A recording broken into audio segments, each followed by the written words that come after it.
I'm soaking through and through. And then you handed me a towel, and all I see is you. And even if my house falls This down, is Nationwide 90 FM, owned and operated by Nationwide News Network Limited. We broadcast from our studios at 14 Ocean Boulevard in the Digicel Center, downtown Kingston, Jamaica, transmitting on the FM 90 band, 90.3 from Peters Rock in St. Andrew and Murphy Hill in St. Anne, serving Kingston and St. Andrew, St. Catherine, St. Anne, parts of Clarendon, St. Mary and St. Thomas. 90.5 from Huntley in Manchester, transmitting to St. Elizabeth, Westmoreland, Manchester, Clarendon, rural St. Andrew and parts of St. Thomas, and 90.7 from Cooper's Hill in St. Andrew and Flower Hill in St. James, serving Westmoreland, Hanover, St. James, sections of Trelawney, Kingston, St. Catherine, Clarendon, St. Mary, Portland and St. Anne. Nationwide 90 FM also broadcast on YouTube at Nationwide 90 FM Live and on Flow at channel 916. Nationwide 90 FM, a new revolution in media. You're listening to Nationwide 90 FM. The time is 6 o'clock. From the studios of Nationwide Radio, morning radio the right way. It's Nationwide This Morning.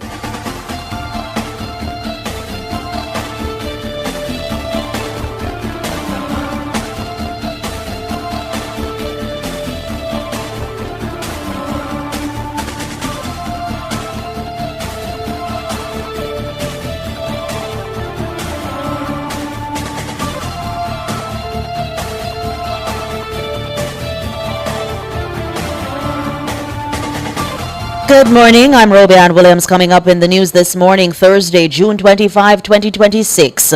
Back-to-back earthquakes in Venezuela have killed more than 100 people. Health Minister says new accountability framework for public health institutions will solve range of issues in the sector. Prime Minister Dr. Andrew Holness says he envisions a new era of energy security driven by resources from within the Caribbean. In regional news, UK report reveals Trinidad and Tobago home to close to 200 gangs. In international news, a powerful 7.2 magnitude earthquake strikes off northern Japan. In the sports report, five-time champions Brazil booked a spot in the round of 32 at the FIFA World Cup finals on Wednesday. And in business, oil prices falls back to pre-Iran war levels. The details after the break. Them say it's a thrill, but speeding can cost up to $20,000 in a fine, or even your life. Observe the speed limit. If you don't want to get radam, drive good on TransJam. A message from TransJam Highways. Catch the first news of the day. A comprehensive package of local, international, sports, and business news. The news at 6 on Nationwide 90 FM.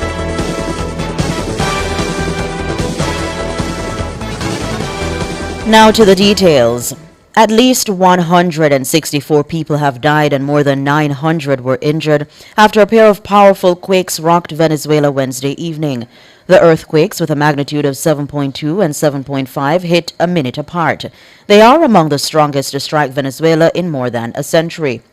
Buildings were evacuated in places as far away as Brazil's Amazon, about 1,000 miles from Venezuela's capital, Caracas. Acting President Delcy Rodriguez has described the area as a disaster zone.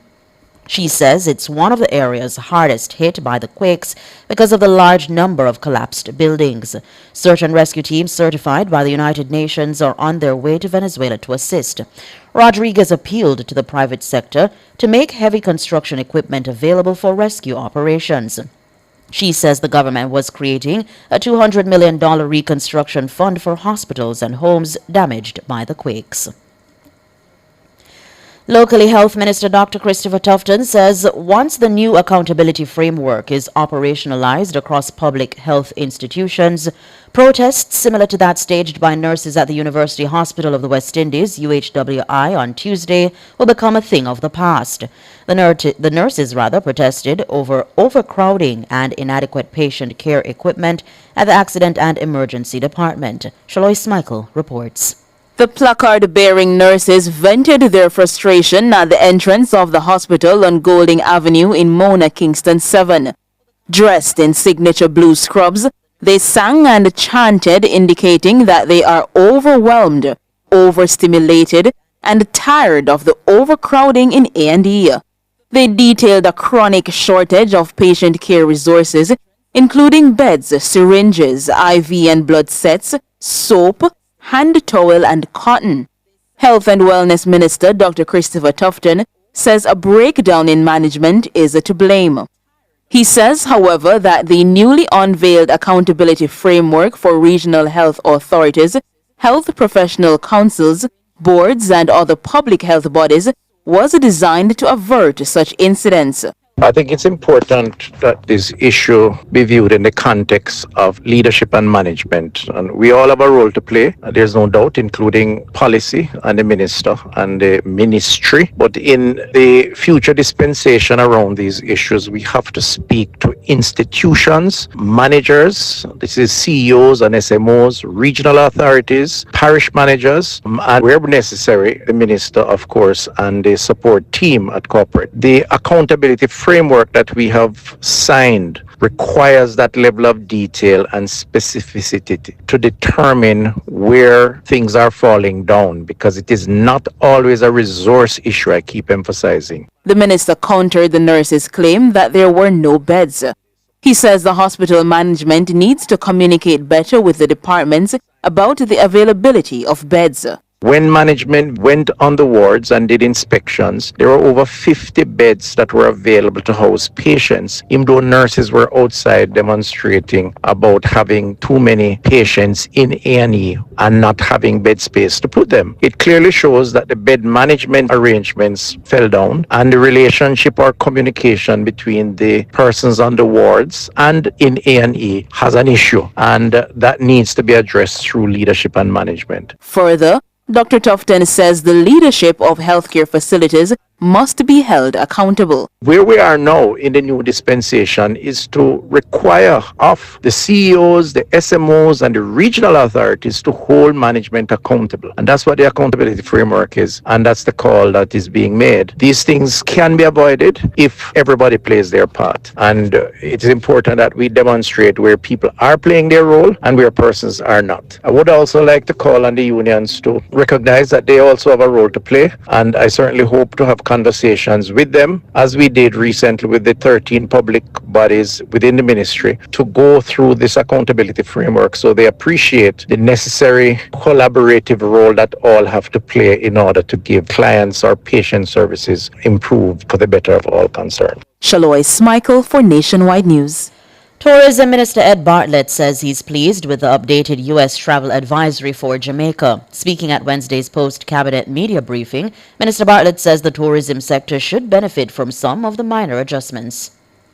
Jamaica has had the unfortunate reality of being classified in these travel advisories in very unfavorable ways. And the big one that concerns us most is what we call the ABC countries, the ones that come from America, Great Britain, and Canada. And I'm very proud to tell you that the latest version of the travel advisory from the US is have Jamaica at category 2, which is the next best position to be in globally. But they have revised the narrative, eliminating many of the places that previously would have been on the list of no-goes for American visitors. In the wake of Hurricane Melissa, the U.S. State Department added a natural disaster indicator to its travel advisory, telling its citizens not to travel to parts of St. Anne, Montego Bay and St. James, Negril in Westmoreland, and St. Elizabeth.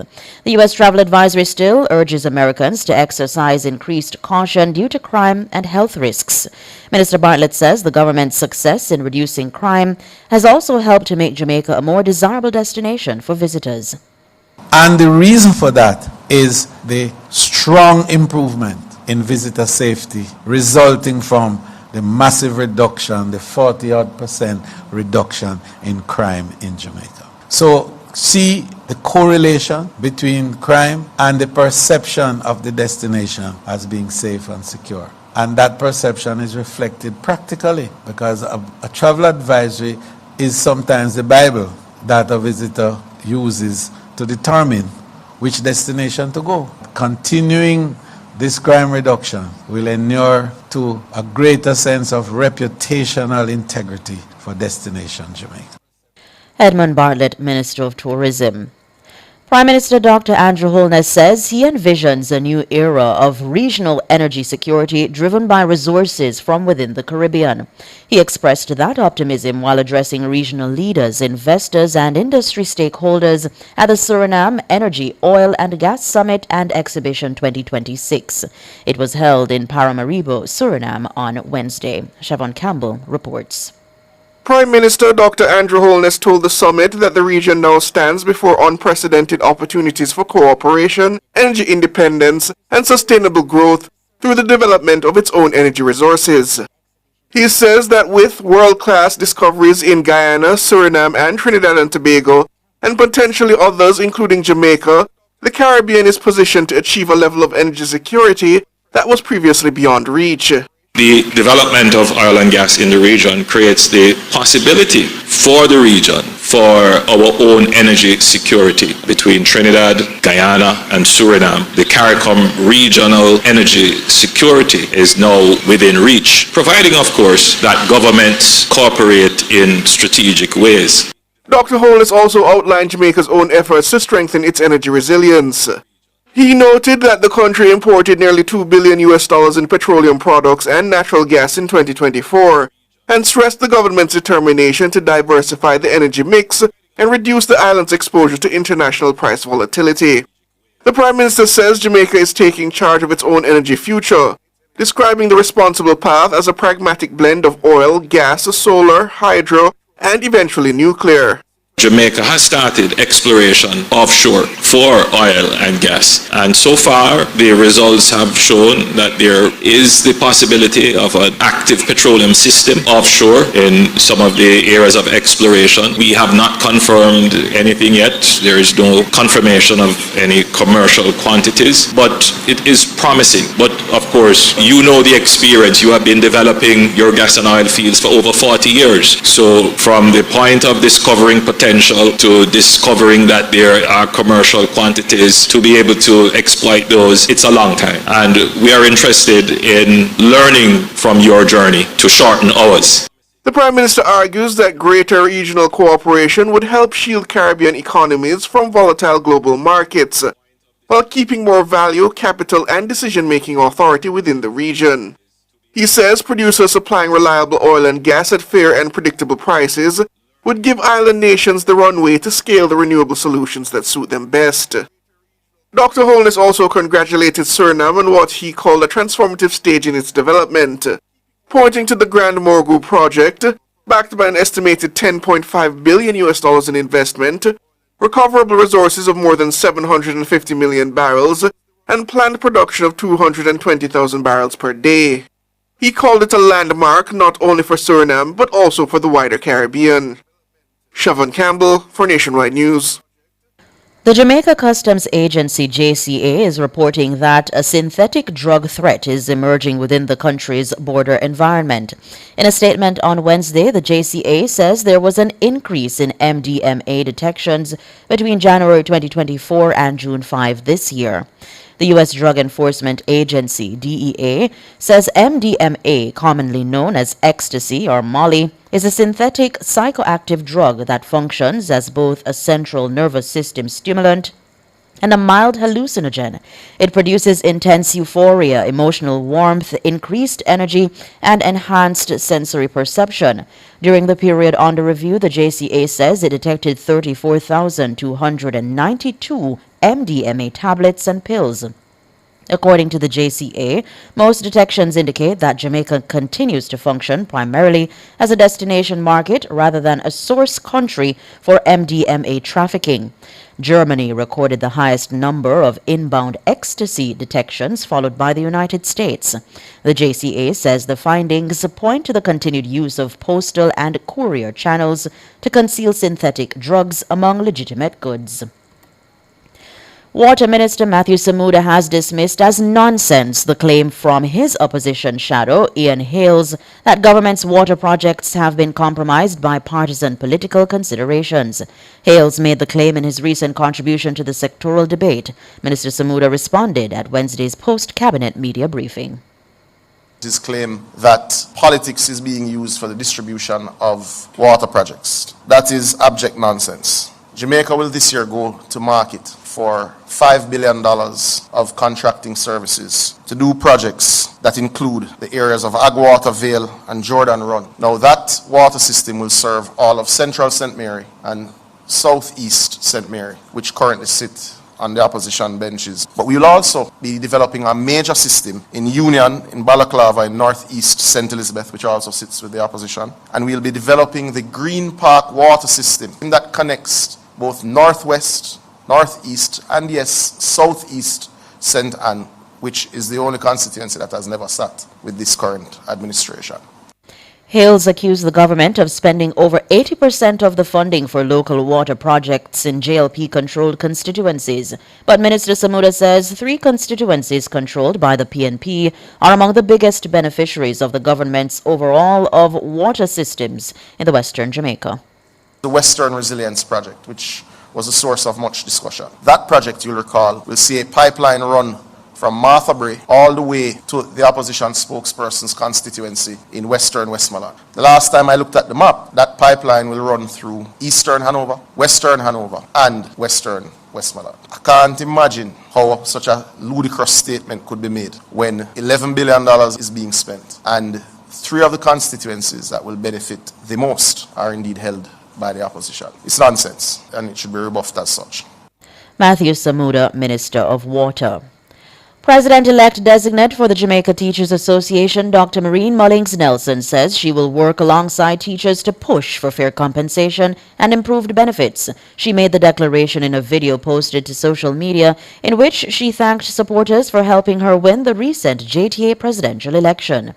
The campaign has ended and the work now begins. The challenges facing teachers are significant, but so too is our collective strength. Together, we will advocate for fair compensation, improved benefits, stronger support for teachers at every level, better opportunities for professional growth, and a renewed sense of dignity and pride in our profession.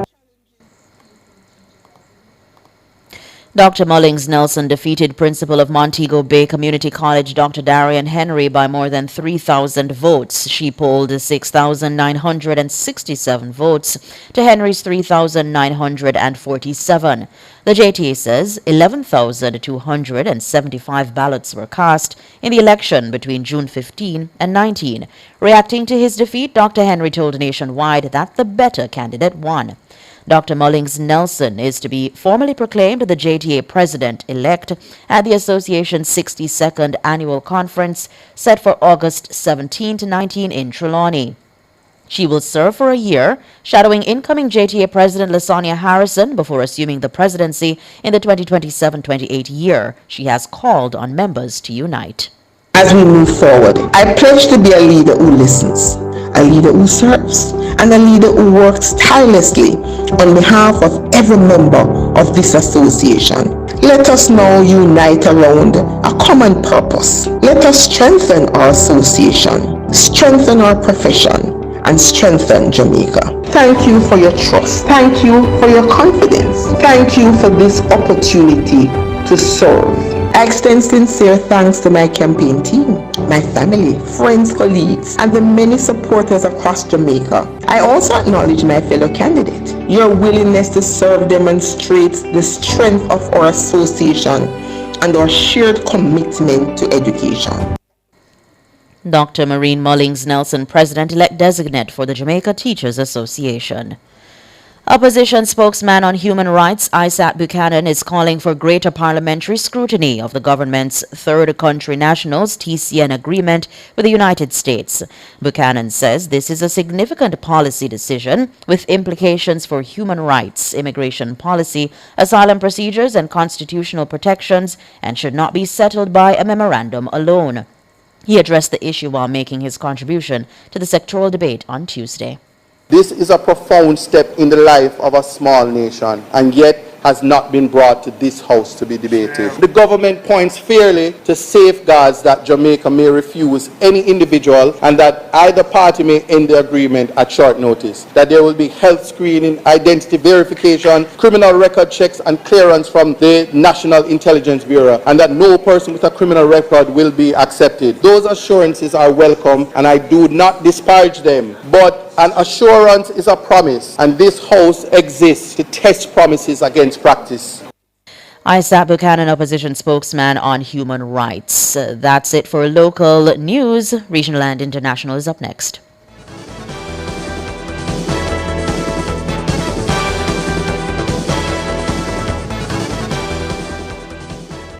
It's This Morning on Nationwide 90 FM. The time is 6:19. Tell me where you get the money transfer. Alliance. Where you get the money transfer. Alliance. Where you get the money transfer. Money move like a bird, like a plane, it's a blur. Money quick, money fast, money reach in a flash.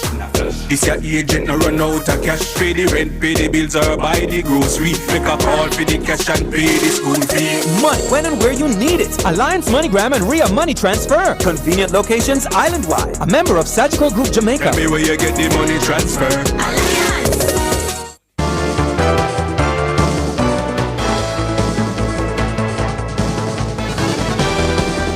On the regional scene, 186 gangs with over 1,700 members are operating in Trinidad and Tobago. That's according to a new report from the United Kingdom Home Office. The report says gangs were linked to 43% of murders in 2024 and about one-third in 2025. It cited data showing 57% of the population was exposed to gang violence between January and September 2024. According to the report, gang activity is concentrated in Port of Spain and along the east-west corridor, but criminal groups are present in communities across the country. The report is intended to provide country information for immigration and asylum decision-making by UK authorities. A powerful earthquake struck off the northern coast of Japan during rush hour on Thursday morning. The quake had a magnitude of 7.2, upgraded from an initial reading of 6.9. It had a depth of about 30 miles. The Japan Meteorological Agency says there is no danger of a tsunami. The tremor occurred in an area where strong earthquakes have repeatedly been reported in recent months, including one that triggered a week-long mega quake. Caution advisory in December. Now, 8 people were injured in northern prefectures, mainly from falling or being hit by falling objects. That's it for regional and international.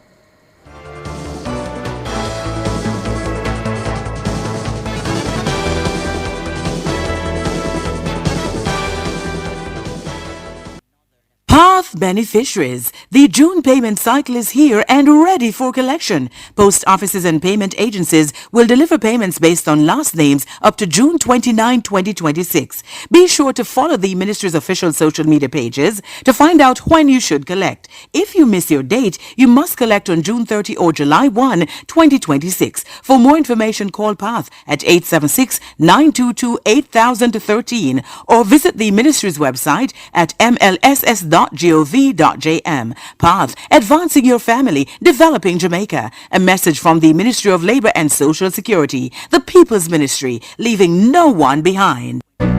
Morning after morning, you've made Nationwide 90 FM part of your routine. So let's take this connection one step closer. Join the Nationwide 90 FM Family Club and be part of it officially on Patreon. Family.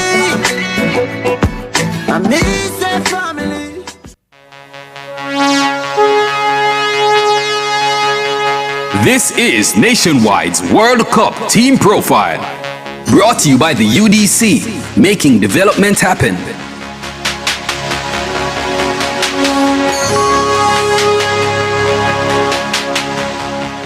South Africa, Bafana have qualified for the World Cup on 3 previous occasions. They first did so in 1998, then again in 2002, and they hosted the 2010 tournament. each time they did not progress beyond the group stage. In 2010, when they became the first African nation to host the World Cup, they were eliminated from a group that had Mexico. This year, South Africa will have the distinction of opening the FIFA World Cup. They'll do so like they did in 2010 against Mexico on June 11. South Africa, one of the 48 countries, will be participating at the FIFA World Cup, and you can follow their progress right here on Nationwide 90 FM. We'll have extended live coverage of the greatest show on earth.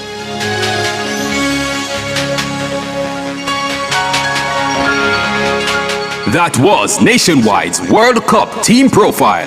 Brought to you by the UDC, making development happen.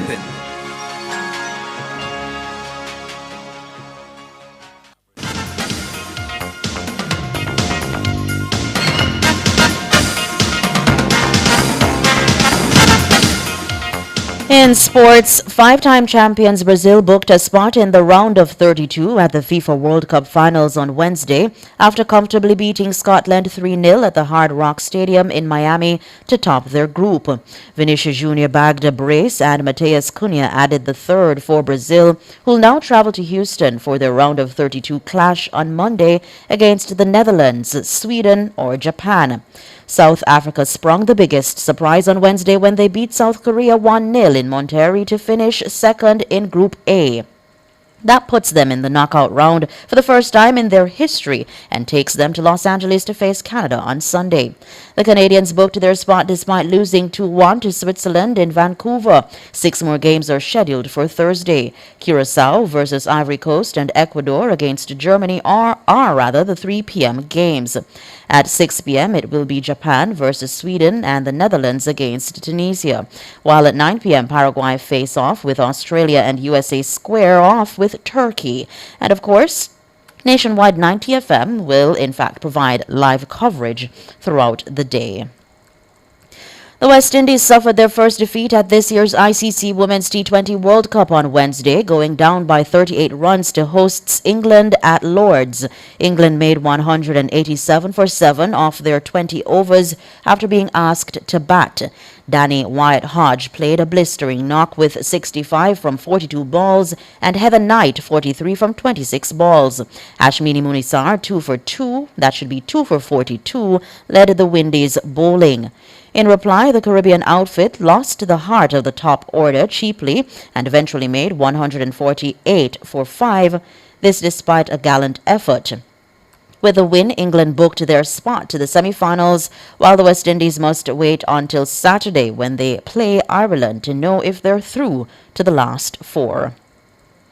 The West Indies and Sri Lanka are meeting at Sir Vivian Richards Stadium in Antigua in just under 3 hours from now to start the first of test matches at the venue. The 2-match series is a continuation of the current World Test Championship cycle, where the West Indies are yet to win a game from 8 starts with 7 defeats and a draw. Sri Lanka are slightly better with 1 win and a draw. This will be their first test in over a year and the first for the West Indies since December 2025. Captain Roston Chase says their first goal is to open with a win.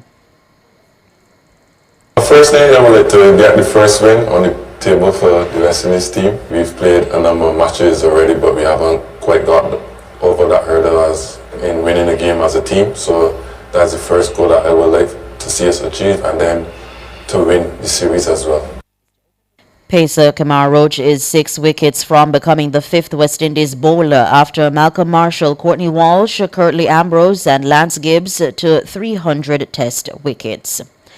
The International Olympic Committee, IOC, on Wednesday announced a new program that will provide direct financial support to Olympic athletes, with every Olympian becoming eligible for a one-time grant of $10,000. The initiative, called the Fit for the Future Olympian Grant, is designed to help athletes either continue their sporting careers or transition into life after elite competition. President of the Jamaica Olympic Association, Christopher Samuda, says the announcement marks an expansion in the IOC's approach to athlete welfare. That's it for sports. The business report is up next.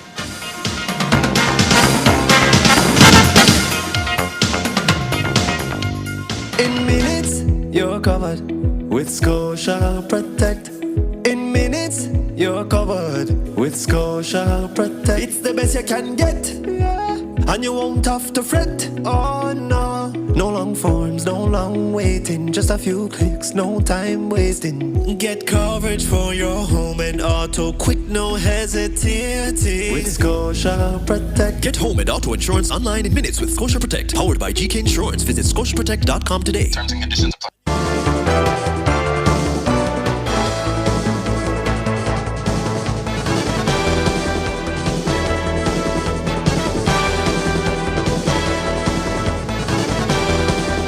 In business this morning, the price of oil has fallen to levels not seen since before the Iran war as traffic through the key Strait of Hormuz shipping route gradually resumes.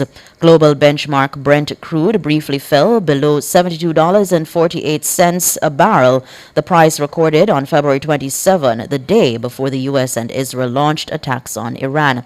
It later edged up to $72.63. Energy prices have been on a wild ride since Iran responded to the strikes by effectively closing the strait.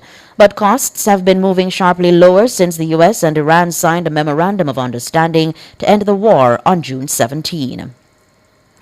Tech entrepreneur Elon Musk lost his trillionaire status on Tuesday, less than 2 weeks after becoming the first person to achieve it following SpaceX's public debut.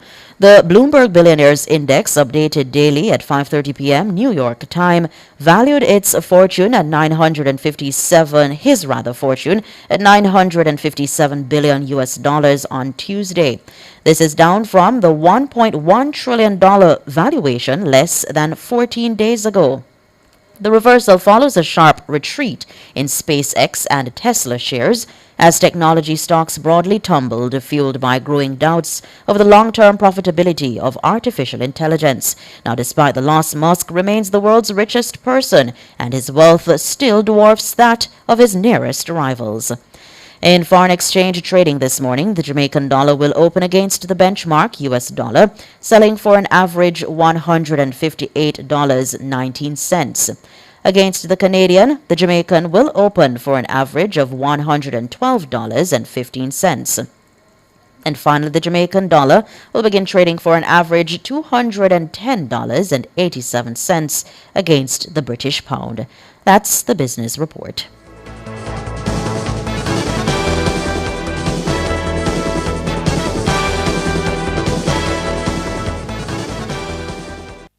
Apply today for your JUTC sub-franchise license. Operate legally, drive proud. Call 876-469-5326 for more information. The time by the Jamaica Urban Transit Company is 6:31.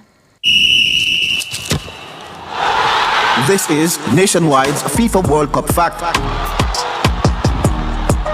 Did you know that Italy and West Germany's 1970 World Cup semi-final is remembered as the game of the century? Yes, that's a fact. After a tense and tactical 90 minutes, where Italy's trademark defensive approach largely contained West Germany's famed attack, extra time erupted into chaos. In total, 5 goals were scored in just 30 minutes, with Italy ultimately prevailing 4-3 in one of the most dramatic matches ever played. That was Nationwide's FIFA World Cup fact. Commercial spaces for you. Parks and attractions for you. Housing and residential developments for you. Beautiful rental properties for you. Improving quality of life through infrastructure development across Jamaica for you. The Urban Development Corporation, making development happen for you. Brought to you by the Urban Development Corporation. The JTA Sagicor National Athletics Championships, Friday, June 26, Saturday, June 27 at 10 a.m. Hi, I'm Shanoya Douglas, and the 200-meter World Championship silver medalist, patron of this year's JTA Sagicor National Athletics Championships. Join me as we cheer on Jamaica's future stars. Don't miss the excitement on the track, plus to heat things up even more, live entertainment by Lali. It all starts here. See you there.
I like that. We're gonna soak up the sun. Good morning, good morning. It's Nationwide this morning. Thank you so much for tuning in.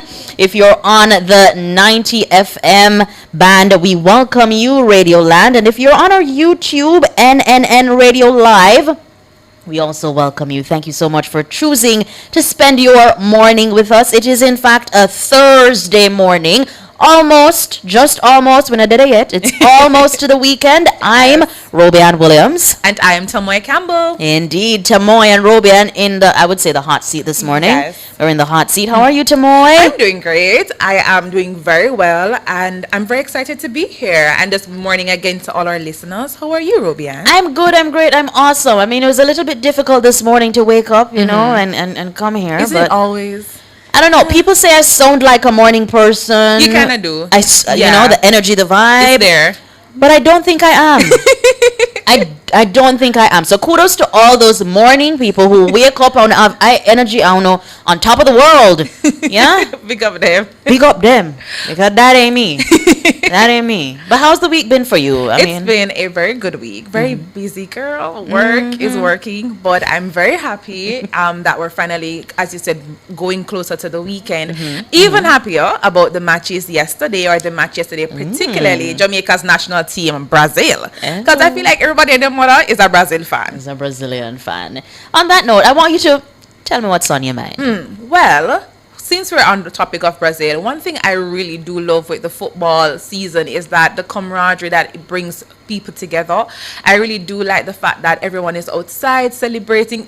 The air just feels nice. It feels a little festive, and I do love the fact that a lot of people are supporting their respective teams. Yesterday, Brazil match against Scotland 3-0, and I think all of social media was just erupting. I personally didn't watch it, but I mean, if I say on social media land, I could also watch it through people's statuses. So I was very excited about that. I don't have no team, you know. I personally don't have no team. I am a wagonist. I root for everybody, but I was very happy that Brazil really came through, and I think a lot of people were excited. What do you think, Ruby?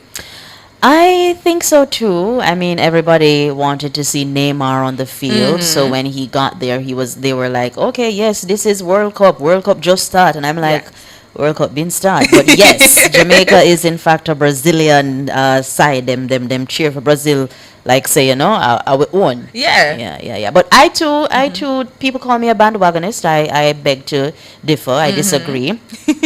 But I'm supporting Argentina. I've always supported Argentina. I know. Exit stage left with that. Of all the countries. And I know everybody no matter love Messi. But please, Argentina? Yeah. Anyways, while Robbie stays over there with Argentina, I want to talk a little bit about Pep. And I know we've been talking about it all week. I know you touched on it yesterday. I really just want to say congratulations and kudos to all of the students. Your hard work would have really paid off. Big up to the teachers, the parents, just the support system, the entire village that surrounds students in preparing them for their exams, and the fact that they have now reaped the rewards. I think they are very happy. I personally have nieces and nephews and family members who are over the moon.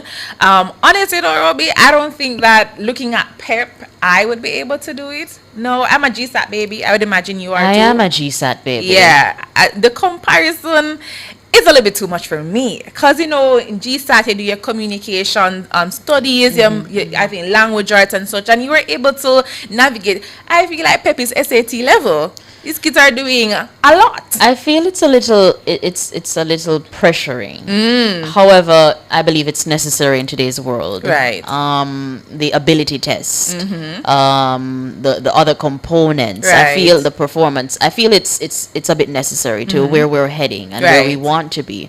I find it a little bit pressuring, as I said before, because the schools are pressuring the children. I can speak for my daughter. She feels a little bit pressured. Sometimes she gets good grades. Yes. Mark, she get good grade, but she tired of school. She tells me that, Mommy, I'm tired. And that wasn't your experience with GSAT, because I'd also hear the same comments about GSAT was also pressuring the big bag, extra classes. GSAT for me wasn't pressuring. No, sir. It was okay. It was okay. It was manageable. It was okay. But it never so pressuring like Pep. Pep is as though you're about to sit the SAT, as you said. Yeah. I think the major difference, most definitely, I think because it's done in a component or on a tier basis, so they start, I think, from grade 4 and up. That's a bit different, and that is pretty unique. But I would also echo your sentiment based on where we're going. I mean, want to really forge critical thinking. I mean, want our students to be global thinkers and to be able to compete in today's society. Then it really is in the right direction. And I just want to say kudos again to all the kids.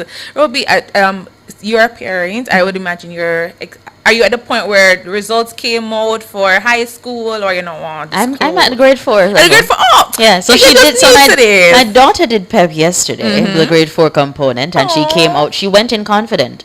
And she came out confident, and she's like, "Mommy, it was so easy." I said, "Wait, hold up, wait, baby girl, wait. Let's see how the results work out, because I'm pretty confident she did well. She did her best, and we now just sit back and wait for the results. I hear those are supposed to come out, I think, September. Okay. Yeah, man.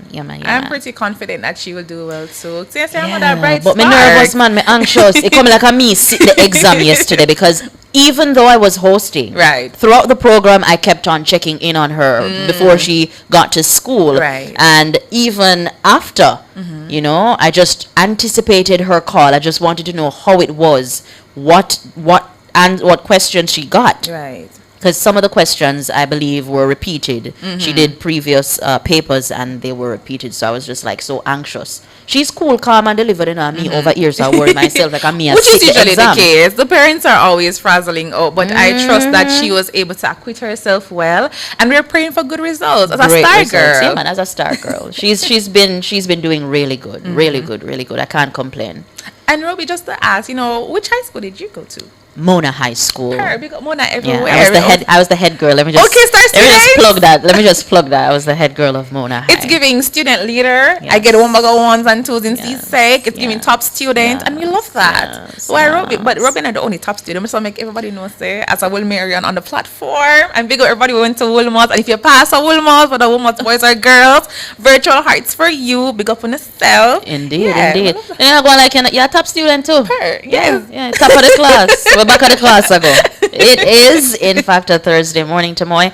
And what's on your mind was PEP and World Cup. That's right. All right. We'll be back.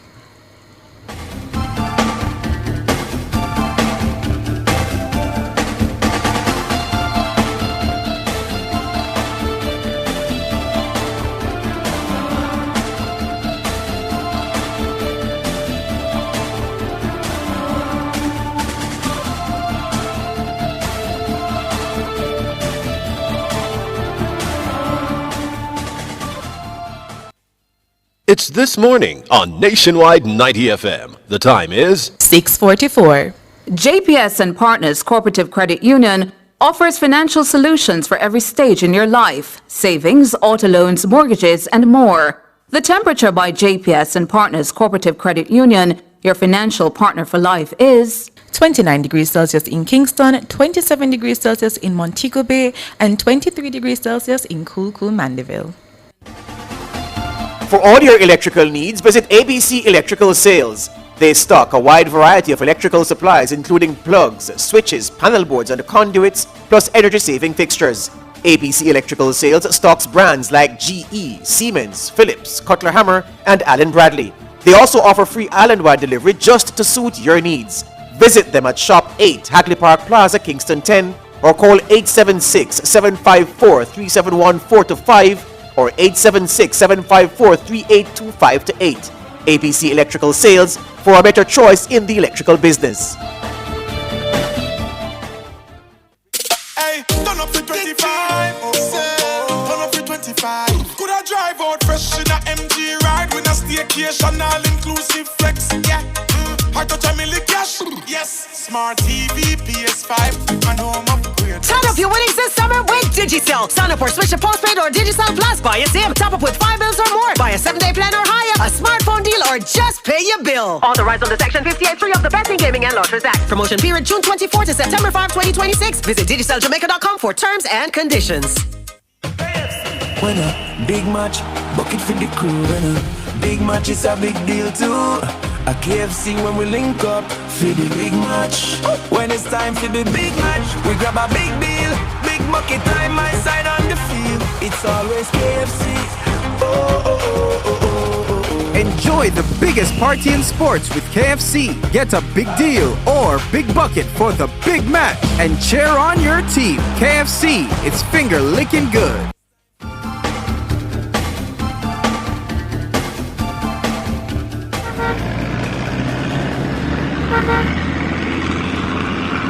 When you hear those sounds, you know what time it is. We're about to check in with Ludlow with Street Smarts. Our first check-in. What's up, Ludlow? Good morning.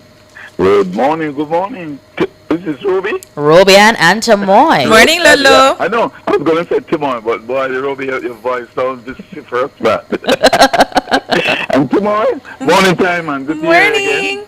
Right. To our listeners, Mountain Public, very good morning. It's really bright and sunny. As you know about clouds, it's serious. Some scattered little looking clouds, not so thick like those heavy cumulus clouds. But the situation on the road it's depending on where you are at the moment. Those of you who are in the Kingston 8 area, coming out of Stony Hill Manor Park, the movement is good. Going through the vicinity of Norbrook Drive, then onto Norbrook Road, then onto Shorter Road. Good vehicular movement. If you choose to go through the Cherry Garden by Carmel Road, Upper Carmel Road, or going further, going down towards that vicinity that takes you back onto Barbican Road, and we call that I can't remember the name of that road now, but it's really Jackson Road, and all these roads are taking them good. Jackson Road to Barbican Road and Rustlights, that's the name of the road that takes you back onto, but it's good vehicular movement for the time being. But if you're on the eastern side, the pretty good movement again. Barbican Road going further down across to places like Olope Road, pretty good for the time being. But remember, Olope Road will pose a challenge later on during the morning, so be careful. Olope Road going up to Legany, whichever end you take it from, it's going to be a challenge during the course of the morning. So it's our first support. As I said, bright and sunny condition. It's back to you, Rubian, in the studios. Thank you so much, Ludlow. Thank you so much. You know, what I would have thought is that traffic would have been little, with school almost being out. Almost. But in the reaches yet, Ruby. Yeah. The students are basically just doing exams for the remainder of this week, I believe, and maybe next week, and then school's out. Well, I am anticipating that because coming from Spanish Town Road and Marcus Garvey, it is always bumper to bumper, especially as you reach closer to 7 a.m. So I'm waiting for summer so that the road can free up just a little bit. When you were a child, you look towards summer, like you look forward to yes, summer? I did. Because school finished, you got to go on holidays, trips, summer camp, just a little opportunity to relax and refresh yourself. So I always look forward to summer. How about you? I look forward to summer because I came to Kingston. I grew up in Clarendon. Okay. And then, it was rural in a sense. So coming to Kingston to spend summer with my family, I always look forward to that. So yeah, summertime. I think that the children are really looking forward to the summer. They need the break. And getting the break is important. Do you have any fond memories of summer? Maybe one particular Yeah, thing? man. We used to climb some whole heap of guinea tree. Oh, God. You're a real country girl. Because I spend time in Augustone, right, with my family. And when you see me and my cousin, them go up in that hill there. Oh, God. The hill, that's Augustone. So, you have Hope River flowing through Augustone, that side. And we live over river there. So. Right. So the hill, I lived right behind the hill. So you see, when we go up in that hill and we are come down with guinea, we come down with a branch of guinea. Oh, God. Yeah, man. So we don't go up there and pick guinea, we come down with a branch. I see. Fond memories. All right, Tarzan. I'm a town girl through and through, so I never had any of those jungle moments. I was more inside. I went to summer camp, a little beach here and there, and I often spent time with my grandma, who also lived in Kingston, and I really love my grandma. So that was nice. Indeed. All right.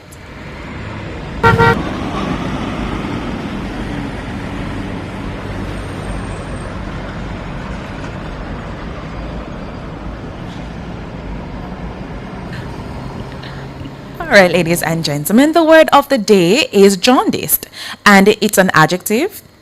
It's Jaundiced. That's Jaundiced. It is an adjective and it means showing or influenced by feelings of distrust, distaste, or hostility.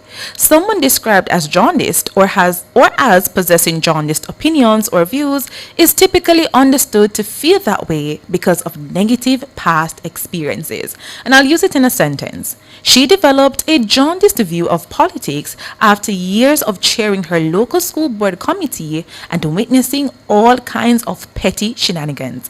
That is your word of the day, jaundiced. Jaundiced. You know, it's that meaning that you gave. Can you just read it again? Certainly. It means showing or influenced by feelings of distrust, distaste, or hostility.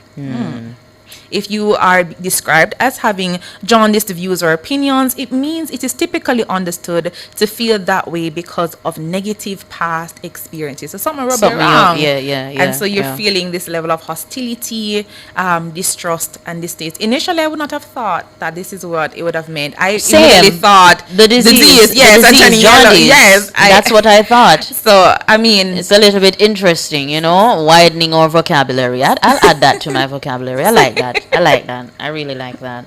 Yeah. All right. So at the top of the hour, we'll have the news. That's 7 o'clock. And the features are up next.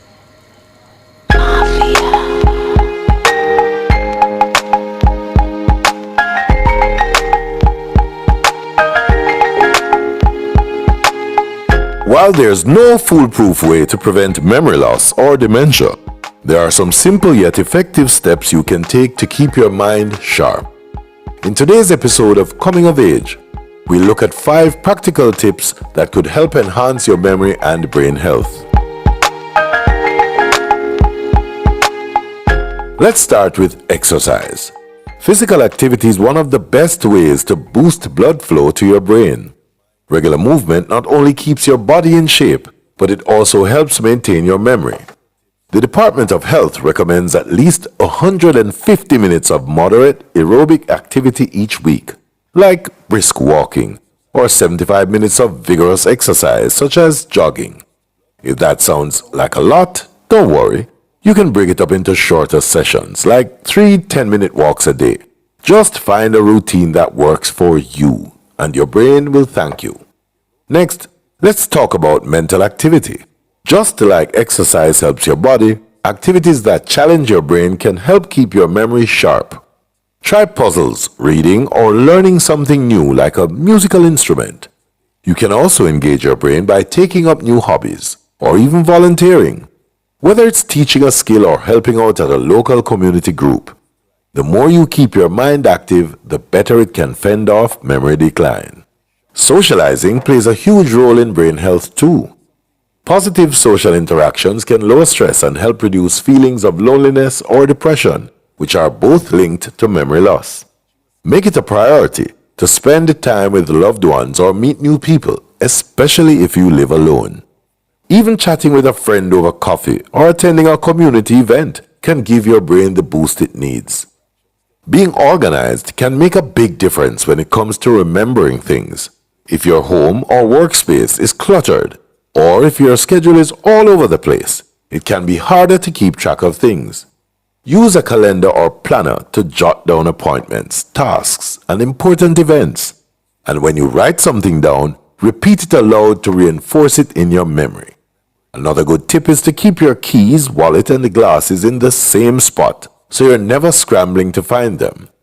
Minimizing distractions and focusing on one task at a time can also help you retain information more easily. Finally, don't overlook the importance of sleep. Research shows that lack of sleep can contribute to memory problems, so it's crucial to get enough rest. Aim for 7 to 9 hours of sleep each night. If snoring is disrupting your sleep, it could be a sign of a sleep disorder like sleep apnea, which can affect your memory. If that's the case, it might be time to talk to your healthcare provider. Remember, staying active both mentally and physically can make a big difference in preserving your memory.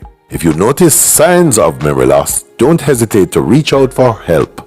Take care of your brain, and it will take care of you.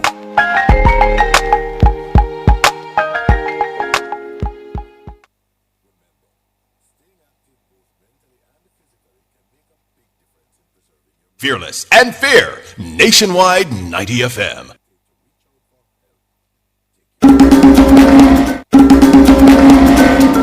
There are three phases or parts to a meeting.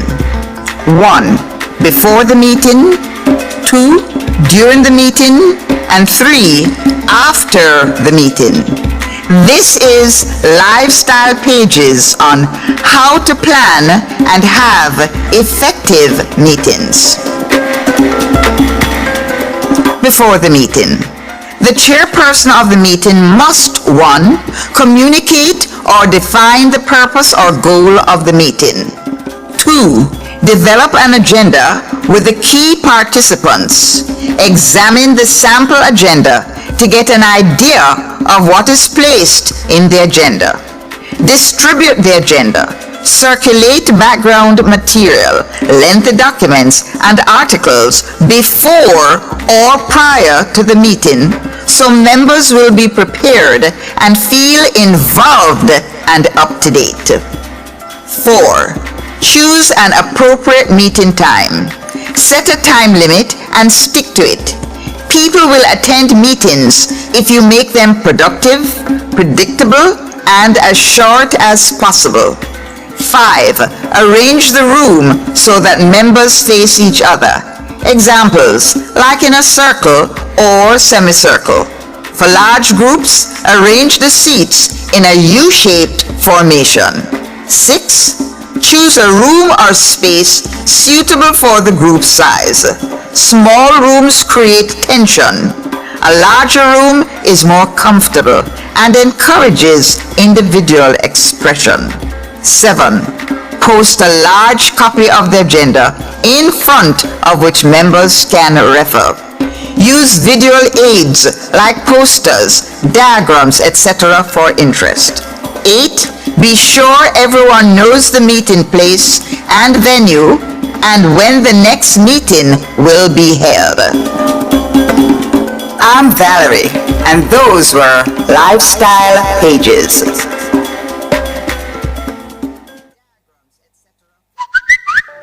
News on the go. The latest stories from Jamaica and around the world are literally a finger tap away. Keep up to date with Team Revolution 24 hours a day online via nationwideradiojm.com. Listen live, read the latest stories, hear every soundbite. Be a part of the vibrant online debate via Facebook and Twitter. Now you can get all your favorite premium nationwide content at your convenience. Visit the Android Play Store and download it for free today. NationwideRadioJM.com. All day, every day. Team Revolution.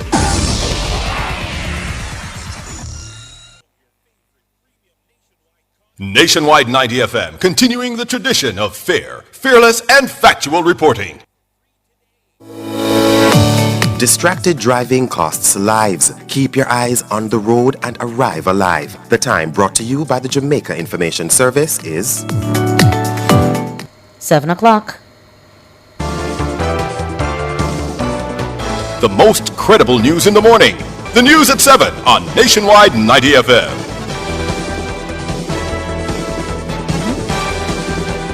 Good morning, I'm Robianne Williams. Coming up in the news this morning, Thursday, June 25, 2026, back-to-back earthquakes in Venezuela have killed more than 100 people. Health Minister says new accountability framework for public health institutions will solve a range of issues.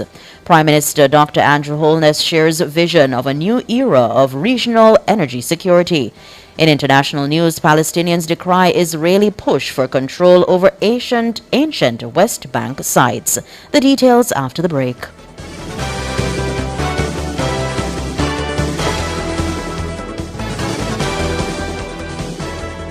If it's news, it's got to be Nationwide 90 FM.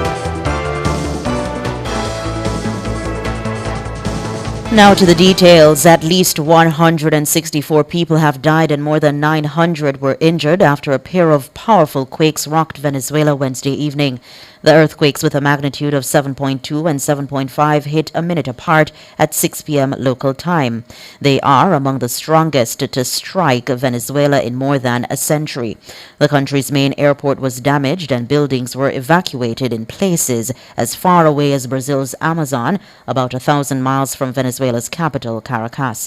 The most affected state is La Guaira, north of Caracas, where dozens of buildings have collapsed. Television broadcasts Thursday showed rescue workers using power tools to work their way through piles of rubble. Acting President Delcy Rodriguez has described the area as a disaster zone. She has appealed to the private sector to make heavy construction equipment available for rescue operations. Rodriguez says the government is creating a $200 million reconstruction fund for hospitals and homes damaged by the earthquakes. And a powerful earthquake struck off the northern coast of Japan during rush hour Thursday morning. It occurred at a depth of about 30 miles and had a magnitude of 7.2, upgraded from an initial reading of 6.9. The trembler occurred in an area where strong earthquakes have repeatedly been reported in recent months, including one that triggered a week-long mega-quake caution advisory in December. 8 people were injured in northern prefectures, mainly from falling or being hit by falling objects. The Japan Meteorological Agency says there is no danger of a tsunami. The local news health minister, Dr. Christopher Tufton, says once the new accountability framework is operationalized across public health institutions, protests similar to that staged by nurses at the University Hospital of the West Indies, UHWI, on Tuesday will become a thing of the past. The nurses protested over overcrowding and inadequate patient care equipment at the Accident and Emergency Department. Shalois Michael reports. The placard-bearing nurses vented their frustration at the entrance of the hospital on Golding Avenue in Mona, Kingston 7. Dressed in signature blue scrubs, they sang and chanted, indicating that they are overwhelmed, overstimulated, and tired of the overcrowding in A&E. They detailed a chronic shortage of patient care resources, including beds, syringes, IV and blood sets, soap, hand towel, and cotton. Health and Wellness Minister Dr. Christopher Tufton says a breakdown in management is to blame. He says, however, that the newly unveiled accountability framework for regional health authorities, health professional councils, boards, and other public health bodies was designed to avert such incidents. I think it's important that this issue be viewed in the context of leadership and management. And we all have a role to play, there's no doubt, including policy and the minister and the ministry. But in the future dispensation around these issues, we have to speak to institutions, managers, this is CEOs and SMOs, regional authorities, parish managers, and wherever necessary, the minister, of course, and the support team at corporate. The accountability framework that we have signed requires that level of detail and specificity to determine where things are falling down, because it is not always a resource issue, I keep emphasizing. The minister countered the nurses' claim that there were no beds. He says the hospital management needs to communicate better with the departments about the availability of beds. When management went on the wards and did inspections, there were over 50 beds that were available to house patients, even though nurses were outside demonstrating about having too many patients in A&E and not having bed space to put them. It clearly shows that the bed management arrangements fell down, and the relationship or communication between the persons on the wards and in A&E has an issue, and that needs to be addressed through leadership and management. Further, Dr. Tufton says the leadership of healthcare facilities must be held accountable. Where we are now in the new dispensation is to require of the CEOs, the SMOs, and the regional authorities to hold management accountable. And that's what the accountability framework is, and that's the call that is being made. These things can be avoided if everybody plays their part. And it is important that we demonstrate where people are playing their role and where persons are not. I would also like to call on the unions to recognize that they also have a role to play, and I certainly hope to have conversations with them, as we did recently with the 13 public bodies within the ministry, to go through this accountability framework so they appreciate the necessary collaborative role that all have to play in order to give clients or patient services improved for the better of all concerned. Shaloy Smichael for Nationwide News. Thanks, Shaloy. Tourism Minister Ed Bartlett says he's pleased with the updated U.S. travel advisory for Jamaica. Speaking at Wednesday's post-cabinet media briefing, Minister Bartlett says the tourism sector should benefit from some of the minor adjustments. Jamaica has had the unfortunate reality of being classified in these travel advisories in very unfavorable ways. And the big one that concerns us most is what we call the ABC countries, the ones that come from America, Great Britain, and Canada. And I'm very proud to tell you that the latest version of the travel advisory from the US is have Jamaica at category 2, which is the next best position to be in globally. But they have revised the narrative, eliminating many of the places that previously would have been on the list of no-goes for American visitors. In the wake of Hurricane Melissa, the U.S. State Department added natural disaster indicator to its travel advisory, telling its citizens not to travel to parts of St. Anne, Montego Bay and St. James, Negril, Westmoreland and St. Elizabeth. The U.S. travel advisory still urges Americans to exercise increased caution due to crime and health risks. Minister Bartlett says the government's success in reducing crime has also helped to make Jamaica a more desirable destination for visitors. And the reason for that is the strong improvement in visitor safety resulting from the massive reduction, the 40-odd% reduction in crime in Jamaica. So see the correlation between crime and the perception of the destination as being safe and secure. And that perception is reflected practically because a travel advisory is sometimes the Bible that a visitor uses to determine which destination to go. Continuing this crime reduction will inure to a greater sense of reputational integrity for destination Jamaica. Edmund Bartlett, Minister of Tourism.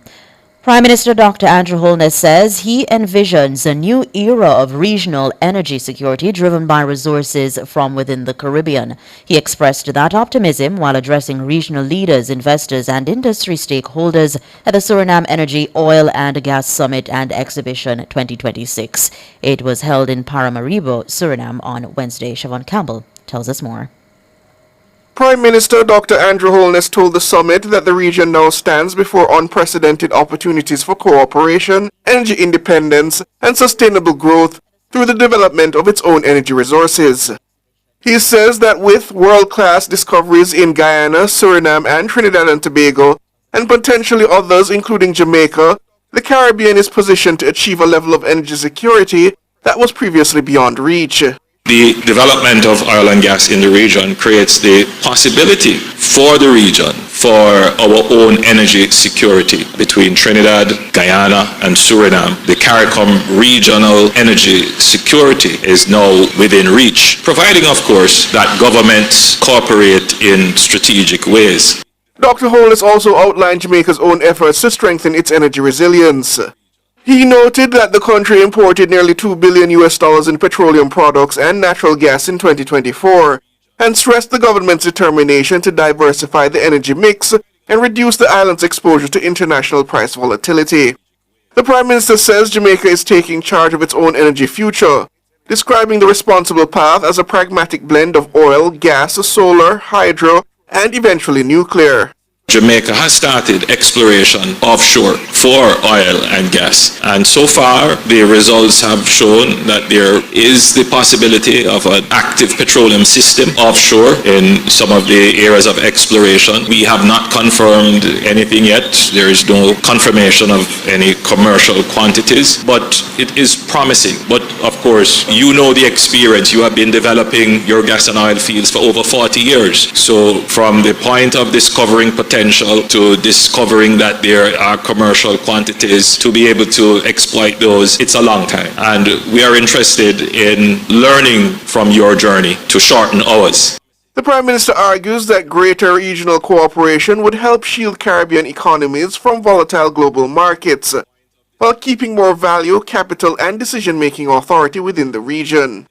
He says producers supplying reliable oil and gas at fair and predictable prices would give island nations the runway to scale the renewable solutions that suit them best. Dr. Holness also congratulated Suriname on what he called a transformative stage in its development, pointing to the Grand Morgu project, backed by an estimated $10.5 billion in investment, recoverable resources of more than 750 million barrels, and planned production of 220,000 barrels per day. He called it a landmark not only for Suriname, but also for the wider Caribbean. Siobhan Campbell for Nationwide News.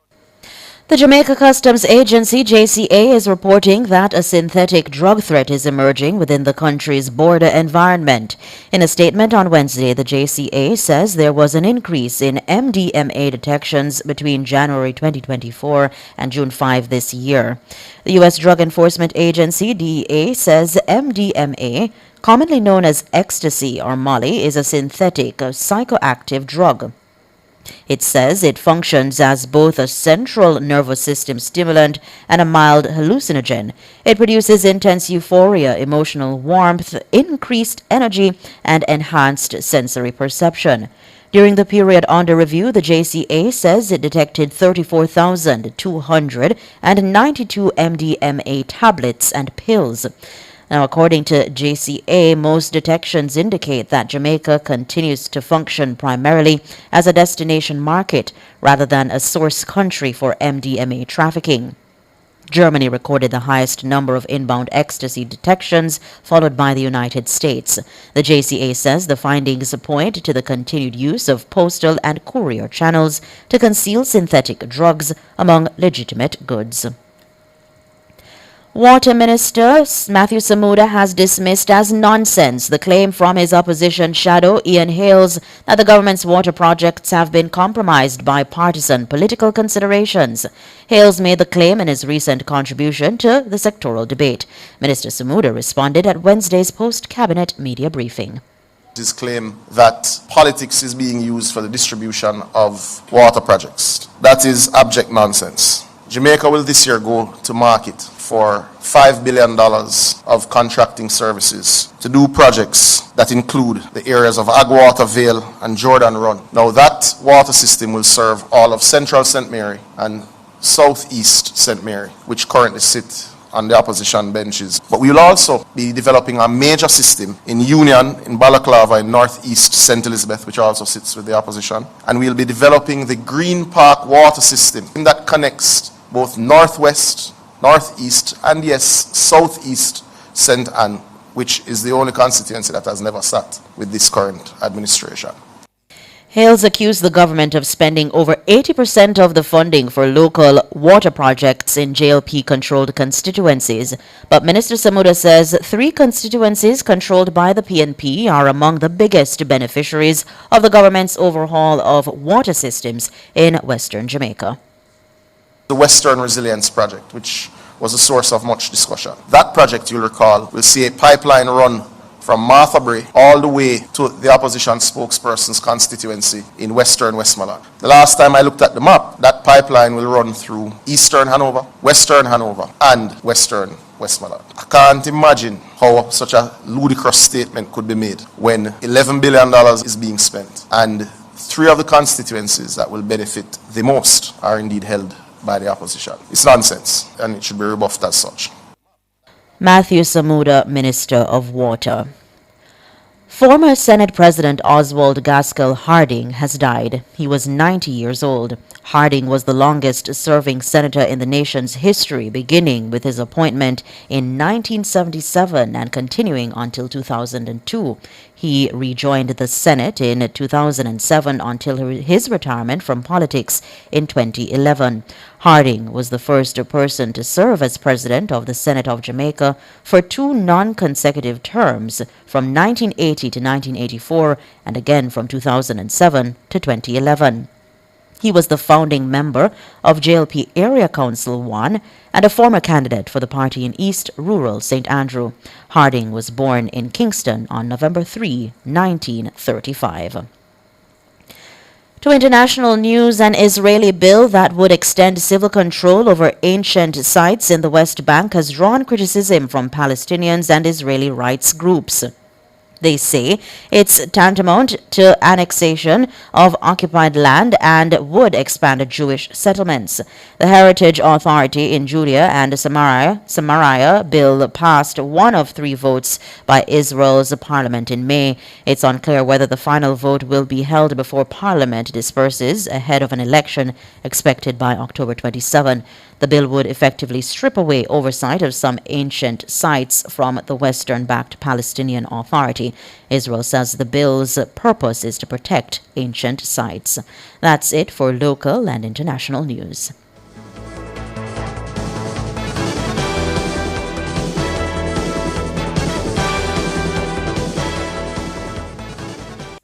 Sign up for the JN Money Card. It's safe, convenient, and free.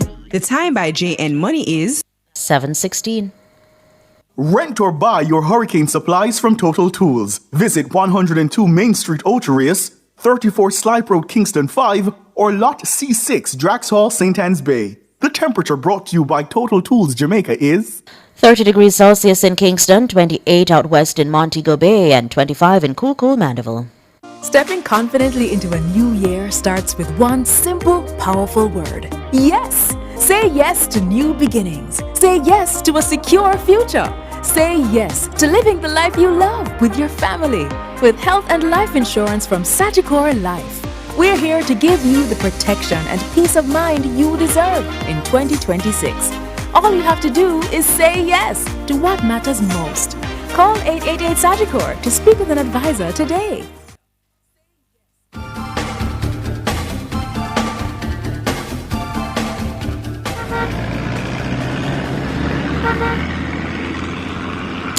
Yes, indeed. When you hear those sounds, it's time to check in with Ludlow on the street. It's the second check-in with Ludlow. Ludlow, how you do? What's going on? All right, morning time. When you hear those on, what type of vehicles you think of when you hear those sounds? Some of them sound like foghorns. What do you think? Yeah. Sound like some station wagon, some and taxis. Some and taxis, all that. yeah. And the minibuses. Yeah. Pow. But yeah. What's going on, Ludlow? Well, if most of you motorists, it's Alpha Tree is a pivotal point, so you find the traffic from Constance Spring Road heading into Alpha Tree, not only Constance Spring, but from coming up from Mullines Road, Hagley Park Road onto Eastwood Park Road, Mullines Road onto Eastwood Park, then onto South Odeon Avenue, and it's really busy in that space there, and also from Hope Road going in the vicinity of Clock Tower Plaza, heading, westbound towards Hagley Park Road. That's where you have the traffic. And then going further down Half a Tree Road, there's a line of traffic going on, but it's moving. By now I can tell you Cargill Avenue, traffic coming off Maxwell Avenue onto Cargill Avenue. Then from there it goes on to Half a Tree Road, and then some of it is making its way on Ruthven Road, then onto Chelsea Avenue, which also has traffic. And going further down, Oxford Road, yes, busy in both directions. Now, if you're coming up Northside Boulevard, it is also a steady stream of traffic all the way up to Trafalgar. So it's quite a busy one. And believe me, motorists and Robian, is after this report, it's still traffic all the way. All right? And I can tell you, motorists, if you can avoid the Ligonier area, going up Olop Road, going past the Commissioner's office, or if you're on the other side, Hope Road, heading on to Olop Road, it's going to be a lot of traffic. It has happened almost every day. That area seems to need, I believe it needs an overpass to really help vehicular flow. Anyway, that's my take as usual. At Sweet Smart, your safety is all concerned. Over to you, Robian. Thank you so much, Ludlow. You heard it there. Try to avoid those areas as best as you possibly can. A whole heap of traffic and a whole heap of congestion. Up next, front page.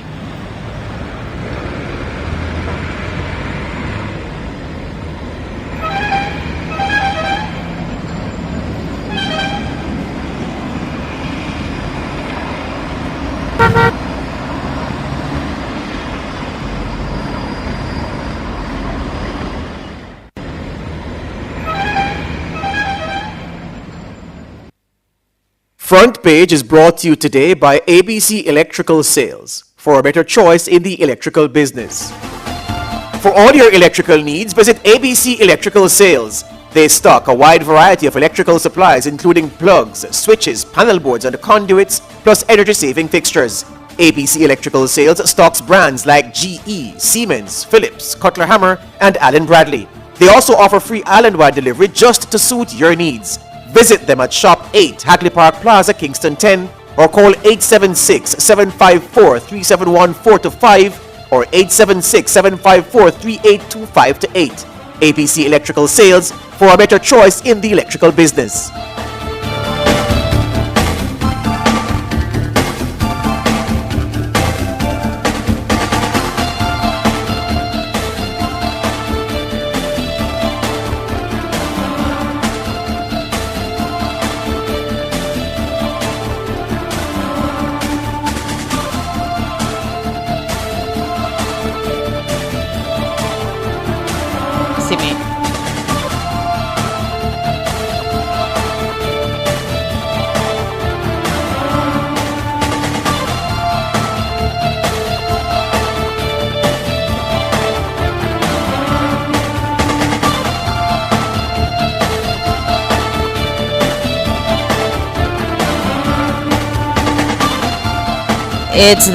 It's that time for Front Page, and on the front page this morning, the Ministry of Health and Wellness has officially implemented a new accountability framework designed to strengthen governance accountability, and let me see, management, improve financial management, and enhance procurement oversight. Yes, let me see the staffing issues at the UHWI as well that is being considered.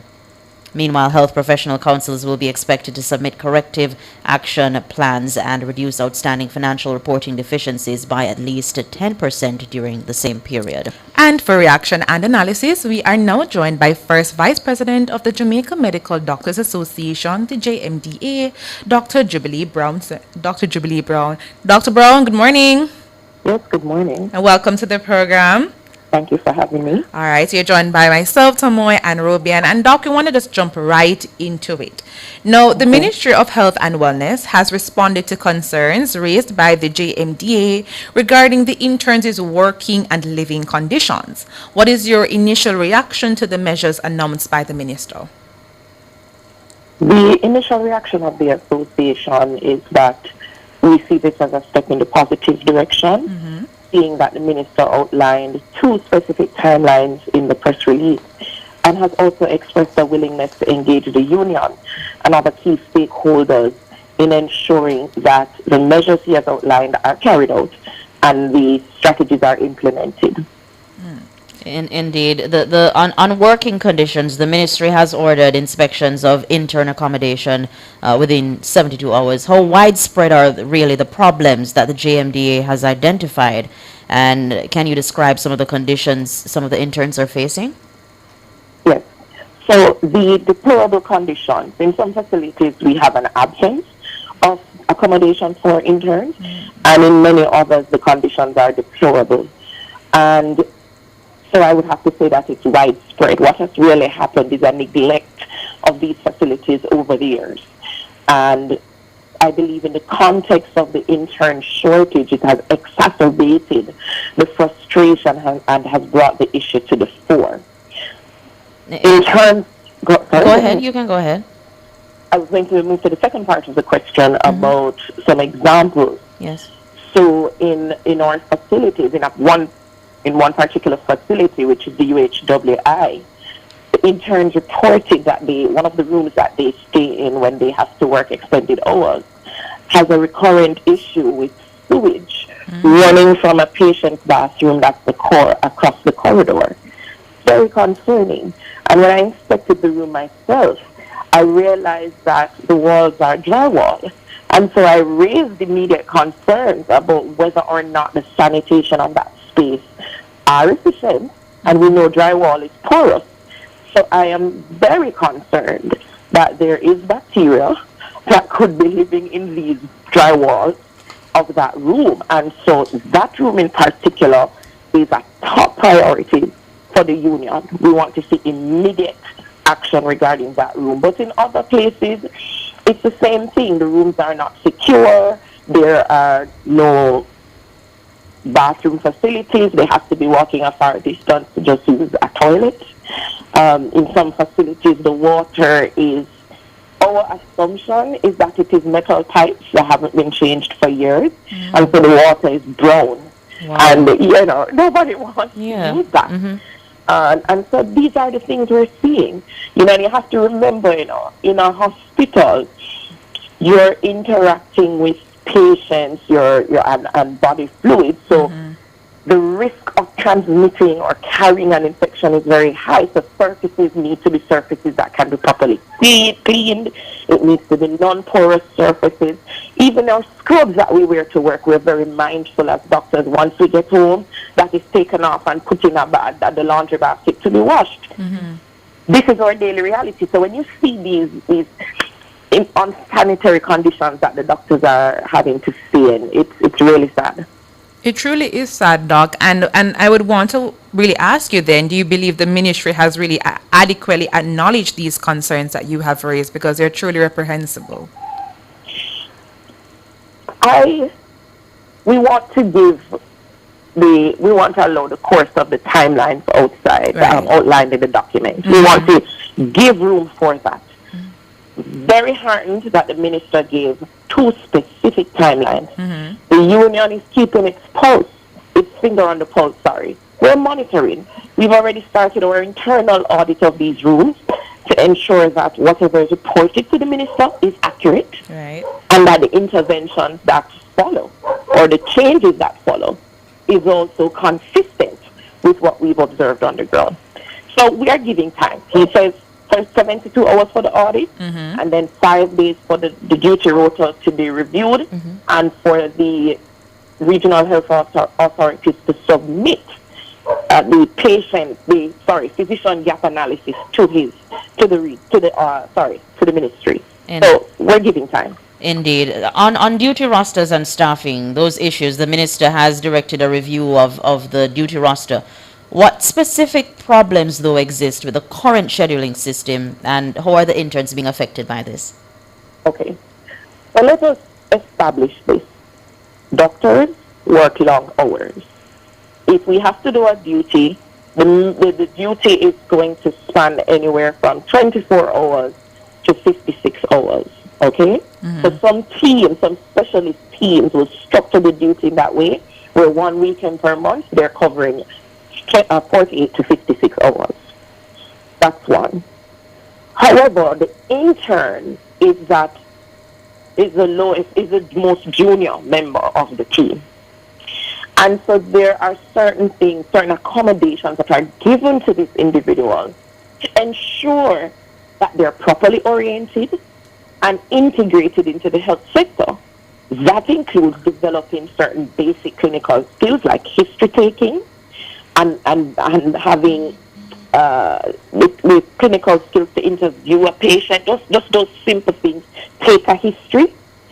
But what has happened because of the low numbers, they are overwhelmed with simply following up blood results, following up reports, following patients to do investigations.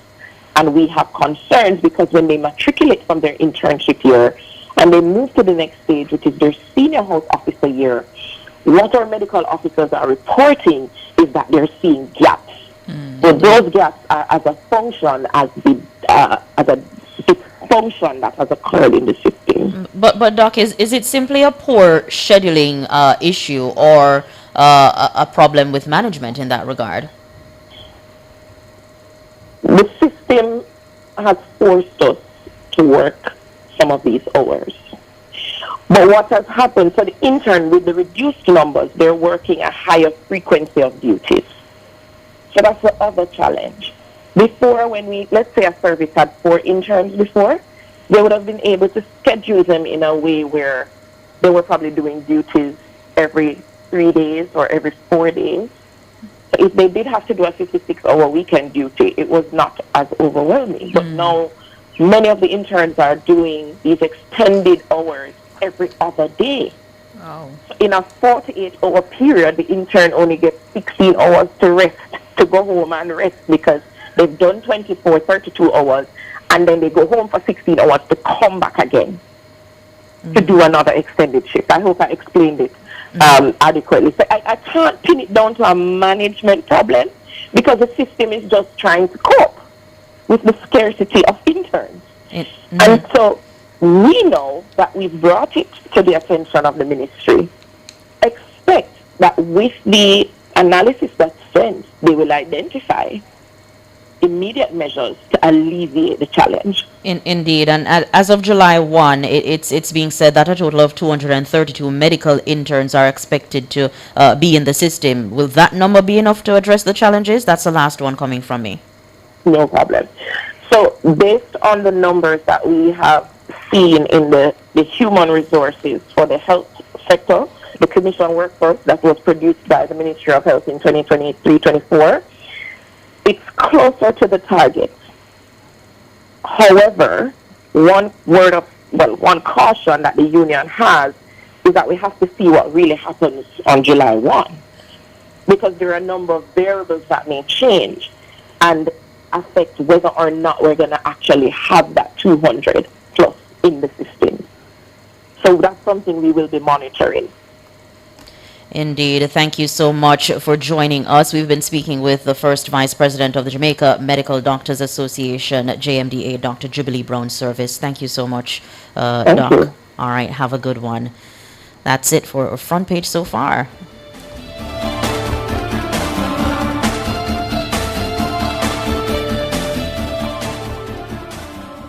Jamaica live good, yeah. I make we enjoy life, while we feel safe at night. Jamaica live good. Jamaica, stop the killing and give up the guns. Just live good now. The time brought to you by the Ministry of National Security and Peace is 7:32. For 25 years, Digicel has been keeping Jamaica better connected. From late night calls to the texts, clicks, and moments that keep us close. Hi, babes. A network built in Jamaica for Jamaicans. But connection has never been just about the network. It's about the people behind every hello. Yo, my general. Celebrating 25 years. Digicel, powered by you, connected by us.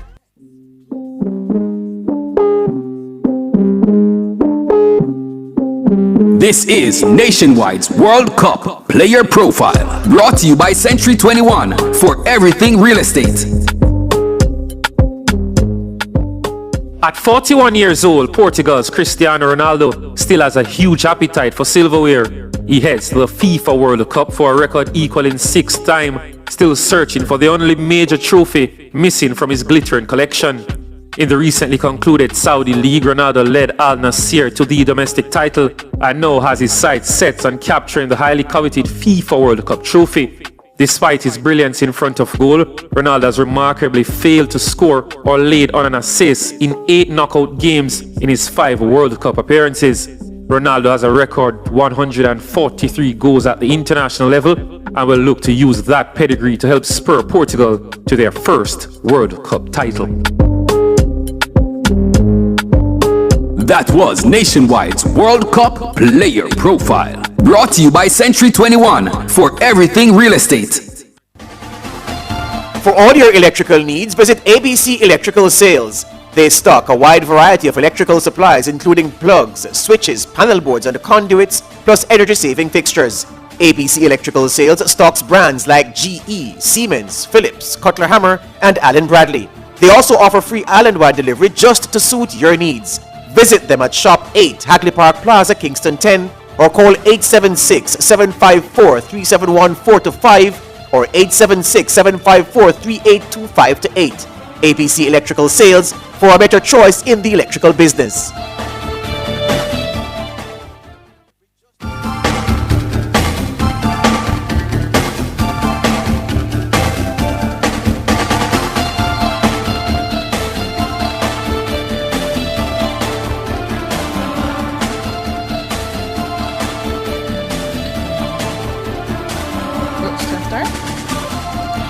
Former Senate President Oswald Gaskell Harding has died.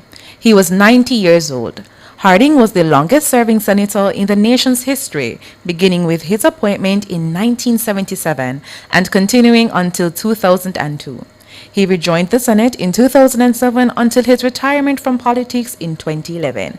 Harding was the first person to serve as president of the Senate of Jamaica for 2 non-consecutive terms, from 1980 to 84, and again from 2007 to 2011. He was a founding member of JLP Area Council 1 and a former candidate for the party in East Rural St. Andrew. Harding was born in Kingston on November 3, 1935. And for reactions, we are now joined by local government minister, JLP deputy leader and member of parliament for West Kingston, Desmond McKenzie. Good morning, Minister. Good morning, ladies. It's a pleasure to hear 2 ladies in the morning program. Indeed. Indeed it is. Right. Minister. And so, very somber news, and we want to hear from you. How would you describe Mr. Harding's contribution to Jamaica's political and parliamentary landscape? One word to describe the late Senate President is as he has been one of those that contributed to the change in the political process. The level that he brought to the Jamaica Labour Party. He was a part of that team that Mr. Seaga recruited back in the 70s that helped to restructure the party, look at its rules and regulations, and he brought a level of consciousness to Area Council 1, and is somebody that I had the pleasure of working with from as early as 1973 in Area Council 1. And he has brought a level of sophistication, for want of a better word, also to our politics. His role in the Senate was outstanding. I had the pleasure of serving with him when I served in the Senate also. But his contribution to Jamaica should not only be seen politically, but in his personal profession as a lawyer. And I think the country has lost an outstanding statesman, and the Jamaica Labour Party indeed has lost someone whose contribution has made this party into probably the best political organization in this part of the Western Hemisphere. Indeed, Harding was a King's Counsel. Yes, one at King Council, and one who served well with distinction. And is one of his strengths. He was also a trustee of the Jamaica Labour Party and deputy treasurer of the party. So he brought a lot of wisdom, a lot of knowledge to the organization. And we are a better party today for the contribution that Senator Harding made when he was active working in the trenches on behalf of the Labour Party. Minister, you mentioned here that he was a part of the legal fraternity, and so I'm curious as to perhaps, given his legal acumen, any particular laws or legislation that he perhaps would have really championed fiercely, anything that perhaps sticks out to you? Well, he contributed significantly with that team that Mr. Seaga put together in reshaping the whole Jamaican system that we presently have in terms of, let us say, the fundamental rights and freedoms that we now enjoy in the various bodies that was established by a GLP government. He was a part of that team of legal emissaries that helped to shape and to contribute to the significant growth of Jamaica's political transformation. Indeed, and since you would have worked with him during his time as JLP Area Council 1, what role do you think he played in the growth and the development of the Jamaica Labour Party? As I said before, he was responsible for helping to reshape the Labour Party's constitution with that team that Mr. Seaga established. He was a founding member of Area Council 1, and it is because of the foundation that Area Council 1 had when it was established in that day that has made Area Council 1 the force that it has been for the Jamaica Labour Party in the corporate area, because of that foundation, the dominance that we have maintained for the last 20 years in Area Council 1 is because of some of the work that people like Oswald did in the early stage of his political life in helping to shape and to mold a new Jamaica and a new Jamaica Labour Party that we are benefiting from today. Indeed. Minister, what lessons can really current and future legislators learn from his approach to public service? That you don't have to be crass in a lot of the things you do. As you're adding brought a certain level of statesmanship to his role as President of the Senate, as a candidate for the Jamaica Labour Party. I've never heard Ozzy involved in any cascas, anything that you could describe that out of place. He was an honorable gentleman, and I think that is one of the assets that he brought to the political arena. And you know, he has helped to shape his wife also in her days. You know, also helped to mold candidates as a part of a training regime that the party put in for candidates right across the country. So his role is significant, and I don't believe that there is anyone in this country, PNP or GLP, that would have a bad word to say about the late Oswald Harding, President of the Senate and trustee of the Jamaica Labour Party. I doubt that very much. Indeed. And Minister, we've spoken about Mr. Harding's, I believe his prowess, both in the legal realm and in political life. But as a person, I mean, you'd have interacted with him, his character, what type of person was he? I know he loved music. He loved dancing, because I used to play a lot for him at his fundraising parties. He was, I think his wife was involved in the floral thing, and he was also a part of that. So he was a unique person, a real nice person, and I know that he was a real family man. And he showed a lot of interest into those persons who you know, weren't at the position to help themselves in certain things. He offered, you know, his legal services, you know, to many persons in this country. And he was just an outstanding Jamaican and one of our modern day politicians that will go down as someone who came in, made his contribution, and he has left, and Jamaica and the Jamaica Labour Party is a better place and a better party today because of the late Oswald Harding's contribution. Indeed. And so we're wrapping up, Minister, but it's a sort of a 2-for-1. So I want to hear if you have any personal experiences that really highlight his character, and at the same time, if you could share maybe 1 or 2 significant roles he would have played in strengthening parliamentary democracy and governance in Jamaica. Well, one of the things I remember about him, the 76 election was a fierce one, especially in the constituency that he contested. And there have been many occasions when the motorcade meetings would come under attack. And despite all of us running up and down and getting busy and, you know, running for cover, he was calm, cool, and collected. His approach has always been, look, I will talk to the police, I will deal with it, I will handle that. You know, he was just that kind of a person who for me, you know, didn't if he was fearful, he didn't show it. You know, but in the face of adversity, he stood up and he was look, he's somebody that I had a lot of respect for.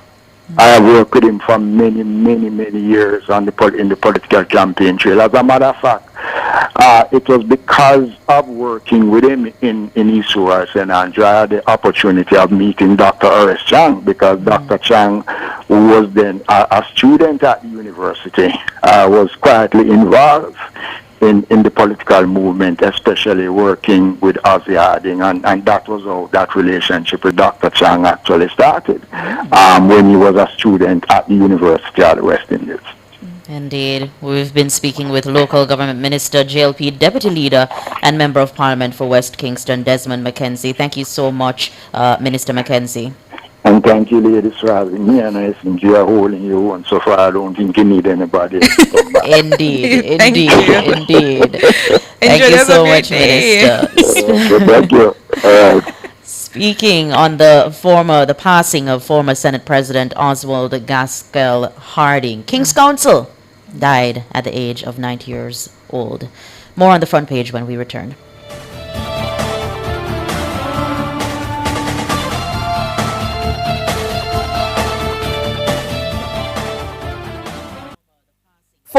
your scales and food processing equipment, call Advanced Scales and Equipment Limited at 876-968-9612 to 5. The time by Advanced Scales and Equipment Limited is 7:45. Hawkeye is protecting homes, businesses, and communities with trusted security solutions. The temperature by Hawkeye, securing what matters most, is 30 degrees Celsius in Kingston, 28 degrees Celsius in Montego Bay, and 25 degrees Celsius in Mandeville.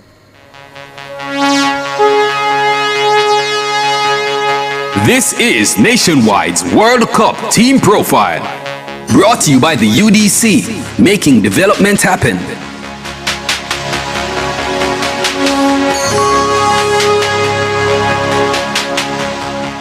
South Africa, Bafana have qualified for the World Cup on 3 previous occasions. They first did so in 1998, then again in 2002, and they hosted the 2010 tournament. Each time they did not progress beyond the group stage. In 2010, when they became the first African nation to host the World Cup, they were eliminated from a group that had Mexico. This year, South Africa will have the distinction of opening the FIFA World Cup. They'll do so like they did in 2010 against Mexico on June 11. South Africa, one of the 48 countries, will be participating at the FIFA World Cup, and you can follow their progress right here on Nationwide 90 FM. We'll have extended live coverage of the greatest show on earth.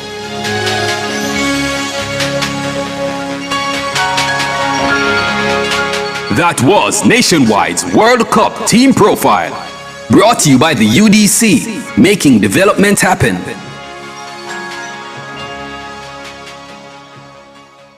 Path beneficiaries. The June payment cycle is here and ready for collection. Post offices and payment agencies will deliver payments based on last names up to June 29, 2026. Be sure to follow the Ministry's official social media pages to find out when you should collect. If you miss your date, you must collect on June 30 or July 1, 2026. For more information, call Path at 876-922-8013 or visit the Ministry's website at mlss.gov.jm. Path, advancing your family, developing Jamaica. A message from the Ministry of Labour and Social Security, the People's Ministry, leaving no one behind. In minutes, you're covered with Scotia Protect. In minutes, you're covered with Scotia Protect. It's the best you can get, and you won't have to fret. Oh no, no long forms, no long waiting, just a few clicks, no time wasting. Get coverage for your home and auto, quick, no hesitating. With Scotia Protect. Get home and auto insurance online in minutes with Scotia Protect, powered by GK Insurance. Visit scotiaprotect.com today. Terms and conditions apply. From the farmers in the fields, to the bakers who prepare it, to the teams that deliver every day, Juicy is built by Jamaicans. To our partners, thank you for standing with us. Juicy Patties, serious Jamaican food.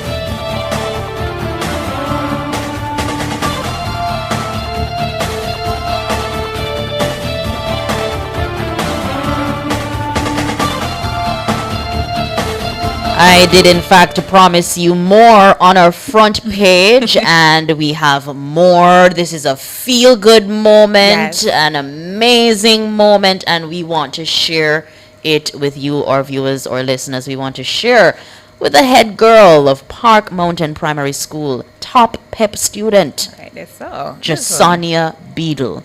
And it's so funny, Ruby, we were talking about PEP this morning, and now we're going to talk to a top girl, Indeed. a student leader, a well-rounded individual who, despite, I believe, many adversities, literally came out and shone on top. I think we can take quite a bit of lessons from her journey. I mean, having to grapple with Melissa, but I don't want to talk too much because I want to say for the interview. Indeed. But I am very excited. And I think social media land is also excited. So if you're excited for this conversation, let us know in the comments. Let us know if you're with us. And to know that she's 11 years old, right? You Listen. know, I remember going to high school. When I was going to high school, I was 12. I was 12. Same. So she perhaps is really just ahead of the curve. And I think a testament to the stellar talent that we have here in Jamaica. Jamaican students are brilliant. Jamaicans produce excellence in all things, and I think this is just one perfect example. And I think we're really excited to speak with her. I really want to know how she managed PEP, because as I was saying before, preparation and all. I really want to know, because with Hurricane Melissa, schools being disrupted, over 600 institutions. And St. Elizabeth was one of the worst affected parishes. And I mean, I tell you, we went down there, and to see the devastation and everything, it would be really interesting to, find out from her how she coped, how she really handled everything. And I also really want to know the support system. I think a lot of the times we really forget that it really does take a village. And a lot of the times our journeys are marked by people pouring into us. So I would love to see how the community, the church people, her We'll be speaking with her mom. Lovely. So she will be able to tell us a little bit more about that support system in getting top student Jasania Beadle, and how she overcame all those adversities and top of the class. An impressive 394.2, I believe, out of 400 points. No, 394. So remember, we were talking about Pep and how it seems like an SAT. Right. But she scored. Yeah, she scored high. She can manage anything. She scored. She already forgot. She can do the bar. Yeah. But I think she has aspirations for a doctor, so I will not influence her otherwise. But in the legal profession, should you be so minded, you can come over to this side. So indeed, we're gonna be speaking with 11-year-old Jasania Beadle of Park Mountain Primary and Infant School out of St. Elizabeth, and she has in fact emerged as Jamaica's top performer in the 2026 primary exit profile. I'm being told that she's with us. Jasania Beadle, good morning. Good morning. Good morning. How are you? I'm fine. How are you? I'm good. Thank you. Is mommy with you? Natisha Mullings? Yes, good morning. Good morning. Top of the morning to you. Welcome to NTM. I can imagine it's a very early morning for you. You sound as though you just roll out. So, Jasania, Jamaica now knows your name as the top performing school student. What was the first thought that went through your mind when you really heard the news?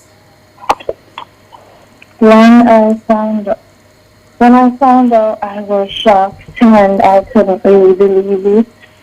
I was excited and I was very proud of myself and grateful to God and everyone who supported me.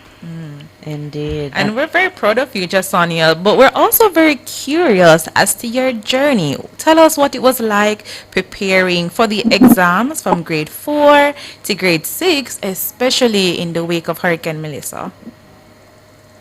It wasn't always easy, but the work paid off. From grade 4, I tried to stay focused and do my best. I spent time studying and practicing. There were times I felt stressed, but I kept pushing myself to do my very best.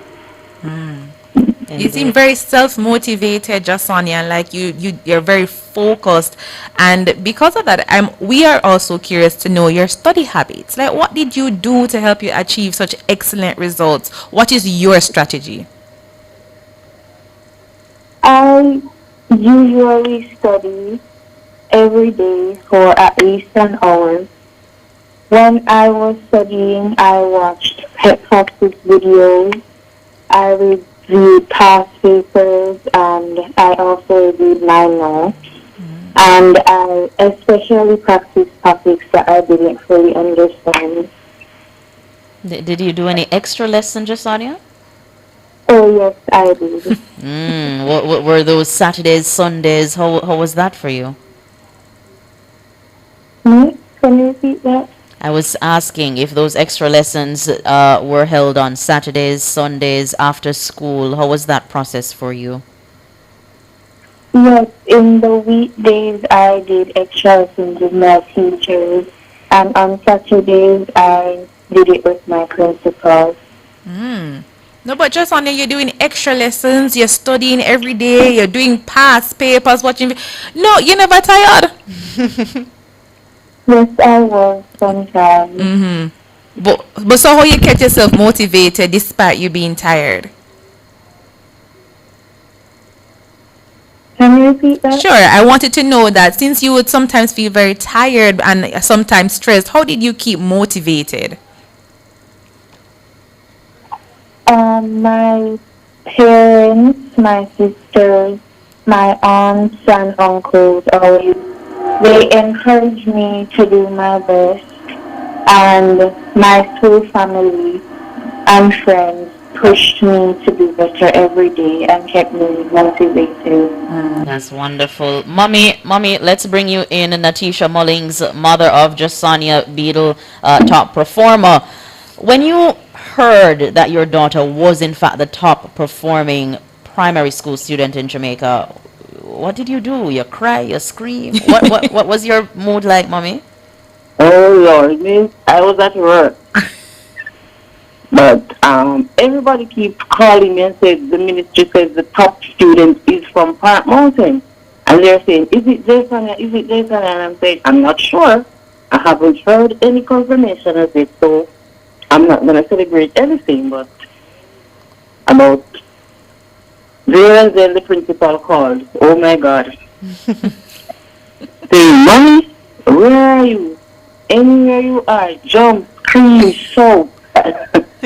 And me, I was at work. I jumped, I screamed, I ran, I even ran left customers at the counter. Oh gosh. You sounded like you're very, very proud, Mommy. Very, very, very proud. Proud is an understatement right now. I can only imagine. And so oftentimes, when we're preparing for PEP, a lot of parents would say it's like a journey for them. So what was the experience like for you? Well, for me, the experience, it was a journey, but it wasn't that difficult. Jasonia is the type of student that she is a very independent child. She holds her own, if you understand what I mean. But her family, especially her aunt, she has an aunt, Becca, and I have to big her up. She would go on every site and sign every PEP site, send them to me, give me every paper, and say, let she practice. So she had played a vital role. Indeed. This is not only an achievement for Jasania, but an achievement for you. What does this mean personally for you? I'm not even used to this spotlight, trust me. So this is all new to me. All new to us. Me and her dad, everybody is so proud. Her aunt, it came as her sisters. Oh my God, I have to shout out her older sisters. Everybody. It seems like you had quite a bit of a support system, a village, because we were talking about that earlier. A lot of people would have poured into Jasania, and I think that's very important. And Miss Mullings, I also want to know your advice, your tips and tricks to parents who are preparing their children for PEP. What would you say to them? Well, just keep on encouraging them. Encourage them. Tell them they can do it. Don't let them not believe in themselves. But they always believe in themselves that they can do it. They are the one.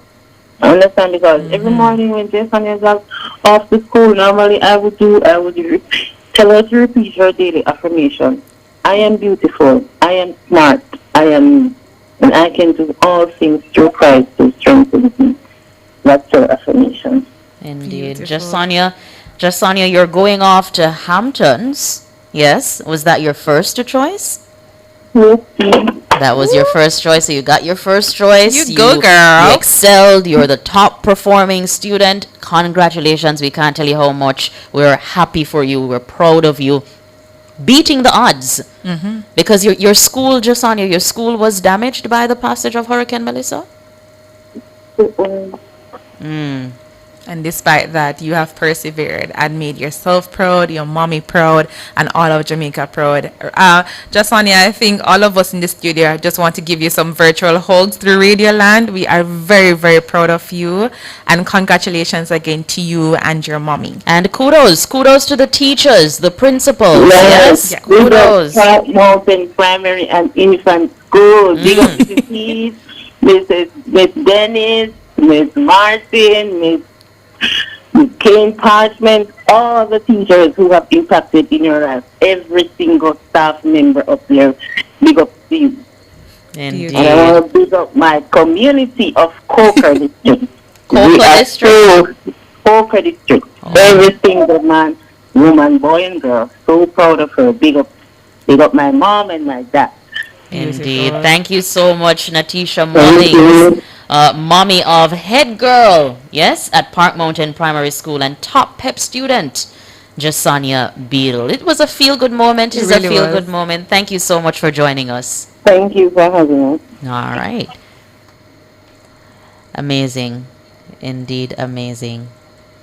She is the, indeed, she's the top primary school student.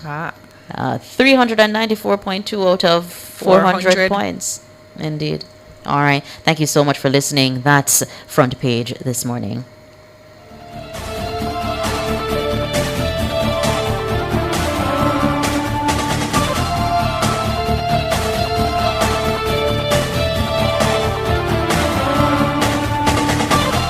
Front Page was brought to you today by ABC Electrical Sales. For a better choice in the electrical business.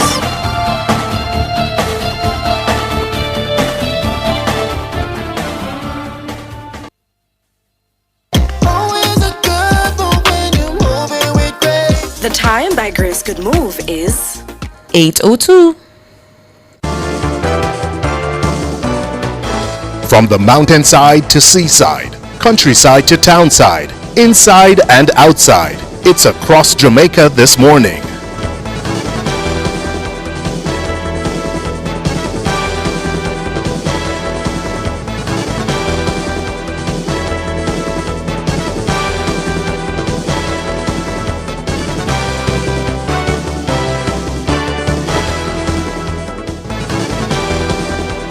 Taking you across Jamaica this Thursday morning, June 25, 2026, in Westmoreland, Petersfield Primary and Infant School is celebrating a strong showing in this year's primary exit profile PEP examinations. This despite Hurricane Melissa causing damage to the school plant and disrupting teaching and learning for months. The school's top performing girl, Kalia Hall, attained a score of 374.1 out of 400. The top performing boy, Alejandro Monroe, earned 350.8. Now, both students scored 94 in the ability test. Several other students achieved scores above the 300 mark, with nearly all securing placement at one of their preferred secondary schools. 5 students gained entry to Manning's school, including the top performing boy and girl. Others were placed at institutions such as Belmont Academy, St. Hilda's Diocesan, Petersfield, and Godfrey Stewart High Schools. Also, in across Jamaica, 136 people were killed in road crashes between January 1 and June 24. That's according to the latest update from the Island Traffic Authority, ITA, published on Wednesday. In the report, the ITA says the death toll represents a 25% decline when compared to the corresponding period in 2025. Motorcyclists and pedestrians account for a majority of those killed to date. In its data, the ITA says 35 motorcyclists died in road crashes up to June 24. For pedestrians, 33 have been killed to date. The ITA notes that St. Anne and Westmoreland recorded the highest number of road fatalities to date. St. Anne recorded 17, while Westmoreland had 16. The ITA says the majority of the crashes were a result of drivers speeding with no regard for road conditions. It's urging motorists to exercise extreme caution when traversing the nation's roads. That's it for Across Jamaica.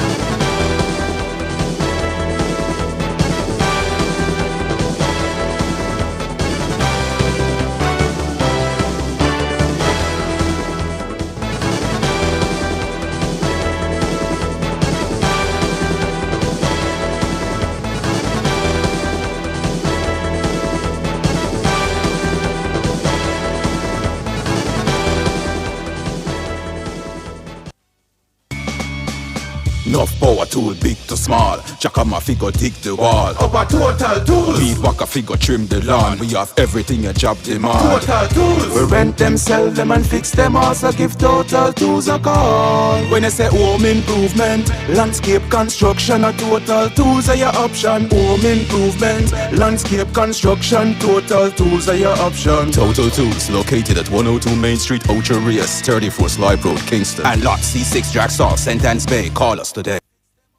Hey, turn up to 25. Turn up to 25. Could I drive out fresh in a MG ride with a staycation, all inclusive flex? Yeah.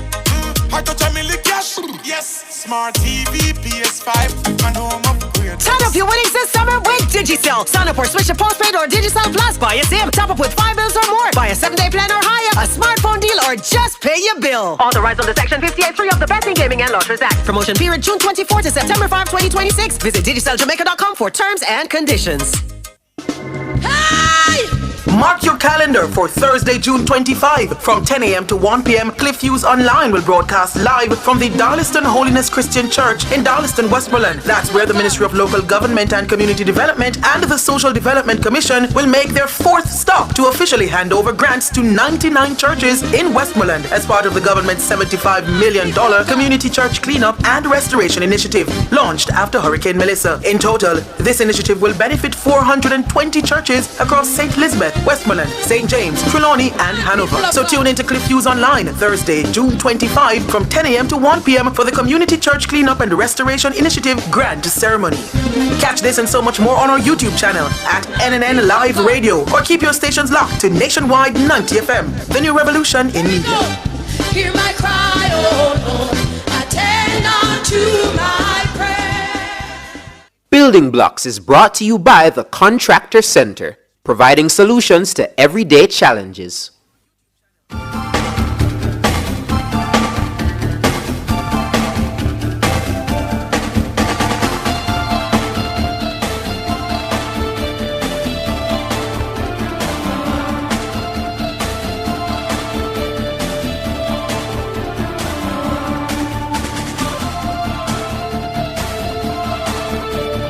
It's time for the Building Block, brought to you by the Contractor Center, providing solutions for everyday challenges. If you live anywhere with a bit of humidity or heavy rain, you know the absolute headache of dealing with mold. It looks terrible, it's bad for your health, and it always seems to come back. Joining me to talk about a completely different approach to getting rid of it is the CEO of the Contractor Center, Andre Hutchinson. Good morning, Andre. Good morning. Ooh, Thanks for having me. No problem. I love the energy. It's joined by myself, Tamoy, and Robian. I would just with us, Andre. Yeah, man. Okay, great. All right, so we just want to jump into it. Andre, many times with people just think grab a bottle of bleach and you start scrubbing away the mold. Tell us why that does not work. Using bleach or any other of those solutions is like just giving the mold a haircut. Bleach just wipes away the top part. It doesn't actually get down into the surface where you actually need to get rid of the mold, you know? So we have a product that we offer, we manufacture here in Jamaica called our Meltway 3000 mold remover, where you spray it into the wall or into the surface that is infected with the mold. You make it sit there for maybe a 5-10 minutes, and then you just watch it melt away. Mold is gone at that point. But you know, that's just the start of the program, you know? So how is the Meltway 3000 different from what's under my sink right now? What's in it? You know, what's the secret ingredient? So we have different types of kind of, I don't want to give away the actual secrets that are in the product, but we have a difference of natural acids and mold removing ingredients that help to get underneath the surface and really uproot the mold. Because mold is really like a type of fungus. So what you're trying to do is you're trying to, you know, get rid of where the growth that it starts from, you know? And so, all right. It's not really like a coating. It's not just a cleaner, correct? Like I think I want to kind of know what makes it different from other solutions that might be on the market. Well, the real difference is fundamentally is works, right? So one of the things that we actually spent 2 years testing it on different surfaces, different areas. So I can we have our retail store, and one of the continuous complaints we used to get from customers who used to live like in Jacksonville or on Charter Road is that Jacksonville and Stony Hill is that there was always a lot of moisture. And the moisture would develop from mold. Right. And so we spent 2 years testing different formulations to determine what actually worked for our clients. And so we had quite a few clients that we have to say thanks to, who are guinea pigs, to kind of test this thing out. And so for the last year, we've had it on the market distributing, and it's really one of our best sellers. It works great, and our clients, unfortunately, after using it, don't really come back because it works. You know? Unfortunately. So we're looking for new clients, you know? Indeed. Help me to understand, Andre. A lot of chemicals. Bleach, when I use bleach in my bathroom or so, and you use too much, kind of heavy, and the scent, the smell and everything, it goes up and give me a headache. Yes. With Meltweight 3000, talk to me about the reaction of any sort of your clients, customers. Do they have this sort of reaction? What's the scent like? That's an excellent question. It's low VOC, so it doesn't. VOC means volatility of. It doesn't have a strong smell, right? And one of the things is that when we sell it in a concentrated form. So how you even utilize it is that it's 1-to-1. So if you have 1 liter of our product, you're gonna need 1 liter of water to mix it with, and then spray it onto your area. So it's not toxic or anything like that. It doesn't have a strong smell, and sometimes I've seen situations where the mold situation is quite terrible, and so in certain situations I tell the clients just use as is, don't even dilute it, but you really get really good value for money. If it's just traditional mold situations, you catch it early, you'll go for one, so you spend your money, you're getting double the value for it. Indeed. So when you spray it on, it foams, yes? No foaming. No foaming. No foaming. Just sits there, rests on the area, and it just starts to. I want to say melt away. Melt away, really. But it just kind of curdles the stuff, right? And so you can actually see it working, and then it just brings all of the fungus and the mold to the top, and you wipe it off, and you're good to go. But after that, you're gonna have to protect it so it doesn't come back. Because coming back is the problem. When you say protect it, what do you mean? Like, how do I now take some next steps in addition to using Meltway? What is my next step? So the situation doesn't normally change. The circumstances don't change why the mold came. Okay. The mold came because it's moisture. So whether you have a house that's built into a hill, so you have the moisture coming from the ground, or you live in areas, like I said, in the Jack Hill or Stony Hill, where it's high moisture areas, mold lives in moisture. So you have to protect your environment. So we have a number of products that we use to, once you've used the Meltway, to make sure it doesn't come back. So we have one product that we utilize really quite well called our Ultra Dry 3-in-1. So the Ultra Dry 3-in-1, and this is for just general, normal problems, because sometimes you have bigger problems. But normally we use the 3-in-1 Ultra Dry, which it's a paint, it's a sealer, and it's also waterproofing. So you get a 3-in-1 protection from it. Mold can't grow on it, and it's elastomeric, so it stretches over the cracks and stuff sometimes that you may have in your wall. And so it's a great solution for your traditional wall, kind of on the wall, on the ceiling, that sort of issue. You want to make sure it doesn't come back. Right. Ultra dry. I see. Now, Andre, I want to presume that many people know what mold looks like, and easily identify it. But for those who may not know, tell us, telltale signs. How do I know that that's mold on my wall, that's mold on the sink? Talk to us. Well, normally mold has kind of like a furry look to it, and it's normally dark. like dark brown, black, that sort of thing.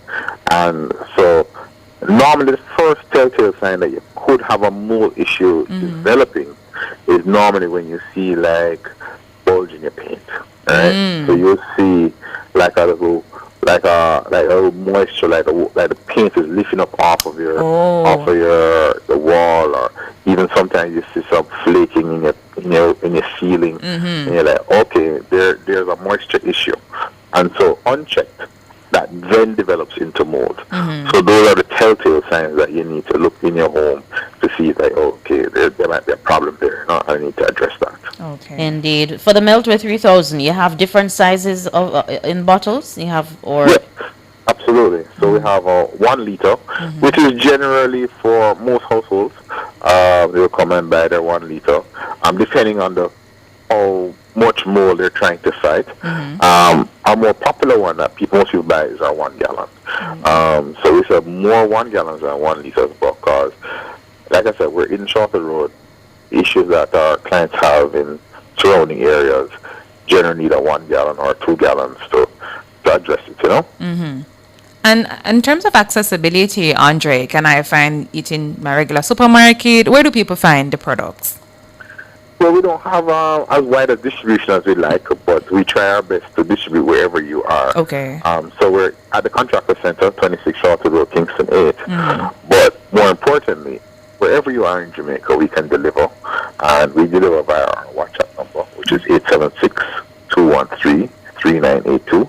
You WhatsApp us, we can deliver either using Nutsford Express or Zip Mail, and it normally gets to you in a day or two. Indeed, and you have your social platforms that people can go on to? Absolutely. I mean, I don't think I am as impressive as the TikTok live boss Robian, but we have about 33,000 followers on our TikTok. We post almost every single day, respond to messages every day. We're on Instagram, and we're on YouTube, all under the same handle, the Contractor Center. And we are here to serve. We just want to do our best for our clients and best for Jamaica. And, manufacturing here in Jamaica is not an easy task. But we're here to serve, and we're here to make Jamaica a better place. Indeed, indeed. Just repeat that number, the WhatsApp number, and if you have any numbers that they could actually call in, that people could call in. Absolutely. So our WhatsApp number is 876-213-3982.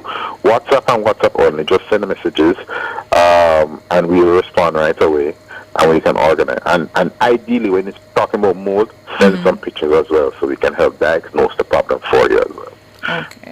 You can call us at 876-925-5700, and we're open 8 to 5 most days. On a Friday, we close at 4. On a Saturday, we close at 3. But you WhatsApp us, and we'll be able to assist us. If you have an urgent problem, you can WhatsApp me. You can message us on TikTok. I generally respond to those messages in the night. Andre, I'm not gonna hide and talk. Time out, So I'd want to know affordability and pricing. Is it something that's gonna break my bank, or what? I'm not sure about your pocket, but definitely not Robian. Carry on. The 1 gallon is the cost of it. I think we just had a recent price change, but it's below $2,000 for the 1 liter. Okay. And for the 5 gallon, it's around $5,000. Not bad. Not bad. Now you really can put a price on ensuring that everywhere is safe, and you have a really Meltway, right? 3000. Absolutely. And listen, health is wealth. That's how it is, Indeed. I believe our YouTubers are asking for a repeat of the number, so you can repeat the WhatsApp number as well as your call-in number. Sure. So you can call us at 876-925-5700, and you can WhatsApp us at WhatsApp only at 876-213-3982. And of course, we're at 26 Shorter Road, Kingston 8, easy to find. We'd love to come and meet and talk to our clients and see how best we can serve them. And just before we go, Andre, just quickly summarize some tips and tricks that we should be adhering to when we spot mold, when we see mold, and of course, in addition to using Meltway, just preventative measures that we can take in ensuring that we have a healthy environment and surrounding. Absolutely, that's excellent. Thank you for the opportunity. So the first thing is you have to look around your surroundings and see what's happening to your own home, right, or your own business. Are you seeing signs of moisture? We talk about the flaking of the ceiling, the bubbles in the paint, anywhere you're seeing some sort of like water circles or stuff like that. Those are telltale signs that you may have a problem. Once you have the problem, if it's before mold, you want to address that area. You want to get off the paint, clean the ceiling, you want to put some sort of waterproofing solution. And we have tons of solutions at the Contractor Center to help you. Once the mold has arrived, it's time to get rid of it because obviously that's hazardous to our health. So if you see the mold, it's time to get the Meltway 3000, spray it on, and watch the mold disappear. But it doesn't end there. You need to get onto us and get your ultra dry to ensure that you keep the mold away. And so you can have a healthy environment and you can live life peacefully and do the things you want to do, Right. Love to see it. Thank you so much, Andre. Ladies and gentlemen, that was Andre from the Contractor Center talking to us about Meltway and ensuring that we do what we do to take care of mold when we see it and spot it. Thank you so much, Andre, for joining us, and do enjoy the rest of your day. Thank you so much. Have a great day, ladies. Thank you. All right. That was interesting. Yeah, indeed. Now go for the break. We'll soon come.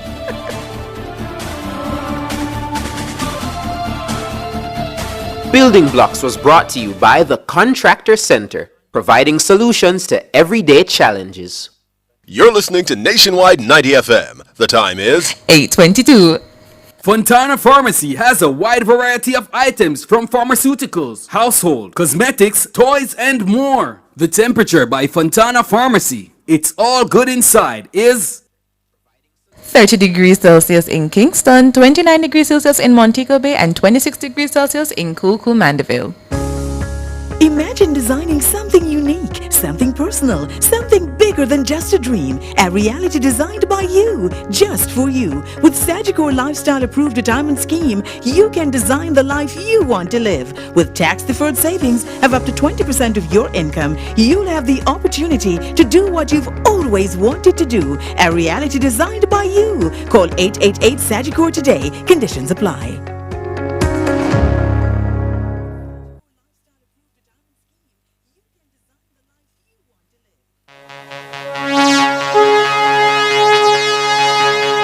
This is Nationwide's World Cup Team Profile. Brought to you by Digicel. Powered by you, connected by us.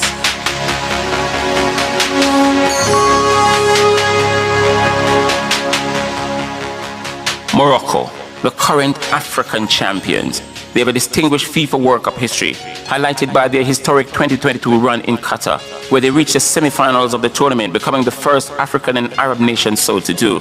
With 7 appearances under their belt, 1970 to 2026, they have a legacy of being the first African team to win a group, 1986, and will co-host the 2023 World Cup.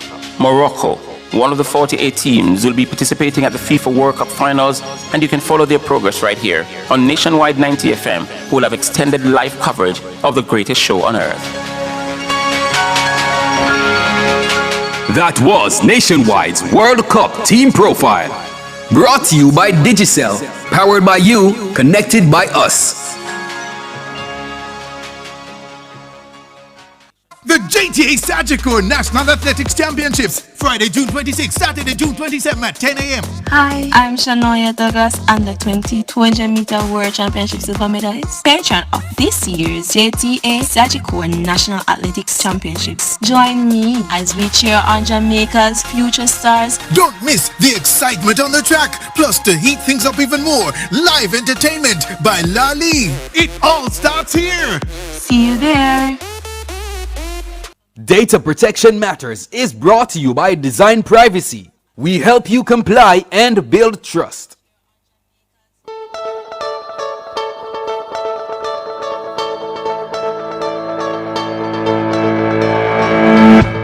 A newly formed privacy committee at a large company in this region tried to fix 9 things in 1 quarter. By the end of the quarter, all 9 had moved a little. None had landed. And what happened to that committee happens to most data protection officers in their first year. This is Data Protection Matters, powered by Design Privacy, and I'm your host, Chuku Emeka Cameron. Let me tell you what they tried to fix. Subject access backlogs, vendor risk reviews, record of processing gaps, policy updates, retention schedules, a backlog of impact assessments, a training overhaul, the cleanup from 2 breaches the previous summer, and a marketing automation rollout the CEO had personally approved. All in the same 90 days. The committee disbanded, the DPO was exhausted, the board meeting where they presented the results was, by everybody's account, the worst meeting any of them had ever sat through. What happened to them happens to most DPOs in their first year. Everything urgent, nothing sequenced. The committee wasn't unintelligent, it was unstaged. They hadn't yet learned that foundations come first. And the first foundation is the charter. Until you have it, everything else is negotiated, not enforced. Let me say plainly what a charter is, in case you are new. A DPO charter is the document that sets out your authority as a data protection officer, what you can do independently, when you can escalate, and the promise that you won't be punished for telling leadership something they don't want to hear. Here is a principle. The charter is not the last document you build. It is the first. Without it, every other initiative has you negotiating from a position of advice. And the more important the initiative, the more easily leadership can override your judgment. With a defensible charter, independence, escalation, no detriment grounded in the Jamaica Data Protection Act, signed by your highest management, every initiative after it starts from a position of law.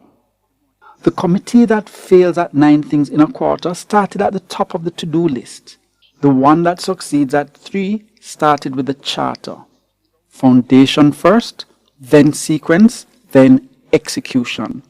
We have watched that difference play out more than once. Same talent, same budget, same regulator. The one thing that predicted who thrived was whether they built the charter first. But a charter is only ever a foundation. It is the authority. The question is, authority to do what? This is the bridge I want you to hold this morning. The first real thing you do with a charter is a data protection impact assessment. A data protection impact assessment is a risk assessment for the personal data you hold. Before you launch something new, it asks one plain question. What could go wrong and for whom? Put the two together, the DPIA finds the risk. The charter is what lets you act on it. The DPIA is the X-ray. The charter is the standing to do something about what it shows. One without the other is half a job. Here is what that looks like in practice. A company rolls out a system that scores customers using years of transaction history. A DPIA flags it high risk. The data is being used in a way those customers never agreed to. The officer says don't proceed and gets overruled in an afternoon because the finding was only advice. No charter behind it. The risk went live anyway. The DPIA was right. It just had no authority standing behind it. And here is a Jamaica specific part most people miss. Under our Act, Section 45, a DPIA is not only an internal document. The Act contemplates it being submitted to the Information Commission. That section isn't switched on yet, but it's in the Act and it's coming. So one day, the document describing how carefully you handle people's data is read by the regulator. Which is exactly why, for the first time in 6 years, we're coming off the airwaves and into a room, a live workshop, Saturday, the 4th of July, where you build a real DPIA on one of your own high-risk activities and the charter that backs it, both in one sitting, booking details before the end. So here's how to walk into Saturday ready. About 2 hours of prep spread across this week. 3 things to bring. 1. Bring whatever you have today. Your appointment letter, your current charter, and if you don't have either, bring a blank sheet of paper. The blank sheet is honest. The 1-paragraph letter is honest. The charter with 3-week clauses is honest too. We will work with whatever you bring. Bring 3 copies, 1 for you, 1 for the partner you'll be paired with, and 1 for the facilitators. 2. Bring 1 real moment where you needed independence, escalation, or protection from retaliation. The time your CFO overruled you. The time IT wouldn't give you access you asked for. The time HR asked you not to file a finding. Write it in 3 sentences. What happened, what you did, what the result was. That paragraph is what makes the day concrete. We are not building a charter for a hypothetical company. We are building the one that would have helped you in that exact moment, and running a DPIA against a real activity from your own organization. 3. Bring the name of the person who has to co-sign your charter for it to mean anything. If it's your CEO, straightforward. Your general counsel, straightforward. If it's the board, well, we'll help you build the paper that goes to them. And if that signer can come with you, even better, bring them. The case file this morning is the workshop's worked example. The case we analyzed together in the room. I won't name it on air. The analysis is the workshop, and the cohort earns it by being there. But here's the shape of it. A controller had signed a charter with all 3 clauses present, independence, escalation, no detriment, and then ran the organization as if the charter didn't exist. The findings take 14 pages. They were unflattering. The fine is large. But the most useful part is a single paragraph. The one where the regulator describes in plain language the test they apply when they read a charter and a DPIA. What they treat as performative, what they treat as operational. If you learn one thing on 4th of July, learn that test, because you can apply it to your own documents the same evening. It's the difference between paperwork that protects you and paperwork that hurts you. So, here's the room. Privacy Made Practical, our in-person DPIA workshop, Saturday the 4th of July, 9 in the morning to 1 in the afternoon. The Courtly in Kingston, $125 a seat. I will be running it with my colleague, Manine Marsh. Bring your laptop. Coffee is on us. It's for data protection officers and for heads of department who actually own the data and the process. If they can come with you, bring them. You walk out with documents, not notes. A DPIA report, a department map, a privacy notice, a compliance roadmap, and the bonus, your DPO charter. The framework that turns every one of those from advice into authority. It is capped at 30 seats, a peer cohort of 30 DPOs in this region. If you're interested, go to workshop.designprivacy.io. One more time, workshop.designprivacy.io. One last thing before I let you go. Thursday's segment isn't for you. It's for your chief executive, the person who has to co-sign that charter for it to land. So here's your homework. Make sure they hear it. The whole point of building the DPIA and the charter in one room is that people who find the risk and the people who own the risk are finding the same conversation, not informed about it after the fact. This has been Data Protection Matters, and I'm your co-host, Chuka Emeka Cameron. Until next time.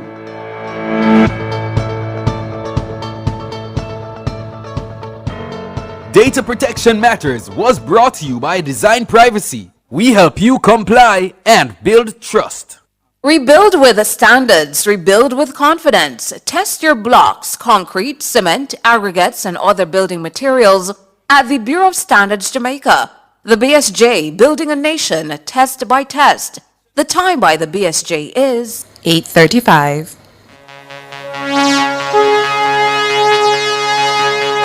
This is Nationwide's World Cup Team Profile. Brought to you by the UDC, making development happen.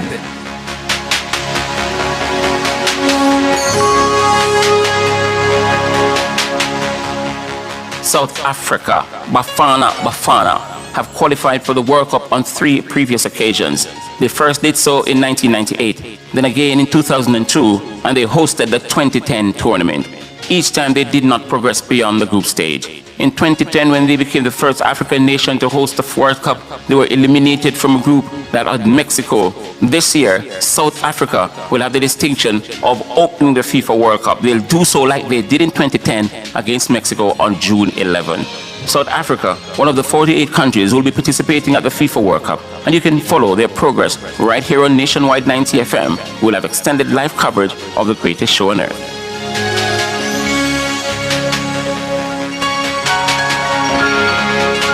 That was Nationwide's World Cup Team Profile. Brought to you by the UDC, making development happen.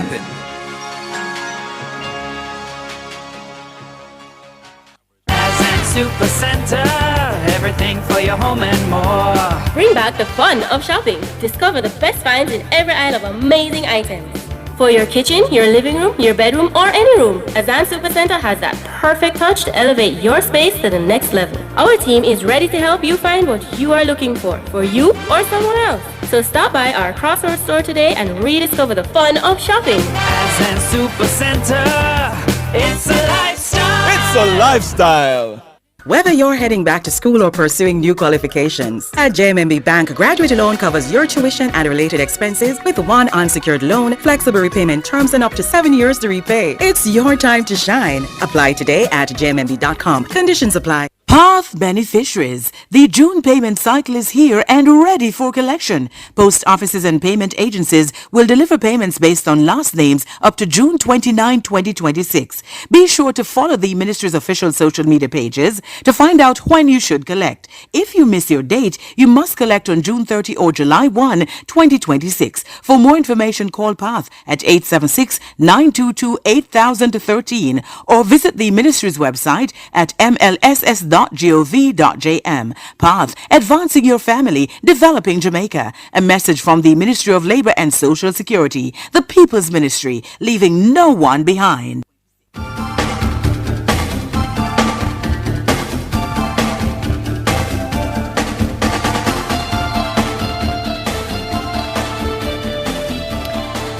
You're back with us on NTM. The time is now 8:38. We're gonna flow on with things with this Flow Foundation interview. I love that. Yes, indeed. So the Flow Foundation is hosting its inaugural ICT Innovation Teacher of the Year Awards on Monday, June 29 at the Jamaica Pegasus Hotel. The program is undertaken in collaboration with the Ministry of Education, Skills, Youth and Education and the Jamaica Teaching Council. Joining us to speak in relation to that is the Chief Mentoring Officer of the Jamaica Teaching Council, Ingrid Peart-Wilmot. And we also have the Executive Director of Flow Foundation, Reese Campbell. Good morning. Good morning. Good morning. Thank you. Thank you so much for joining us. Starting with Reese, why is the Flow Foundation really celebrating ICT teachers in our schools? Good question. So one of the things we realized when we're looking into education, how we could partner with various education partners, is we find that there are a lot of teachers who get all of the resources, whether it's math, whether it's English. But then we realized that we saw a lot of IT and ICT educators and persons who are working across the field and being very creative, incorporating ICT, which is information, communications, and technology, for some of your listeners who may not know. But we saw that they were incorporating it into every sphere of their activity, and we said we had to find a way to recognize the teachers who are going above and beyond their call of duty to ensure that ICT is fully integrated in all of the activities that take place. Indeed. Reese, do tell me though, how is the initiative really structured? How were the teachers selected? I think Ingrid can probably help us on that a little bit more. Ingrid? Okay, sure. So just to state, though, that it's not IT teachers, because we have teachers from the early childhood through the secondary level. And the regions were asked to nominate one teacher per quality education circles, and we have 63 quality education circles in Jamaica. And so one teacher was selected from each quality education circle, and then each region would submit their top 2. So we have 14 teachers going to the final, and out of that 14, they were interviewed, and the judges would have selected the top 7.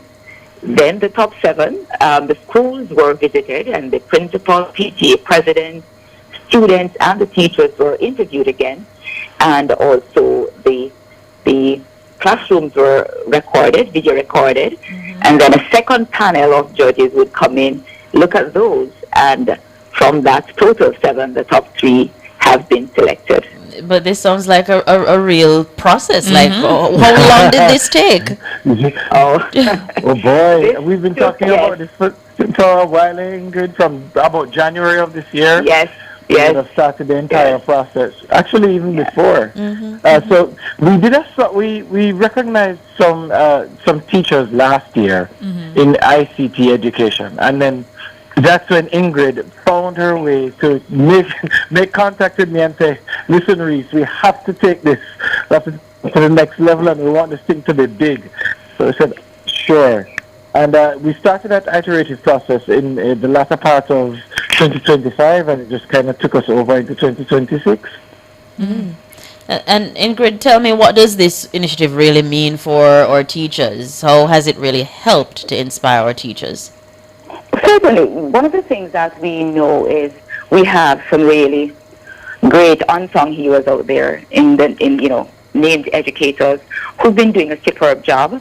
And ultimately, what we know school is about is student outcomes.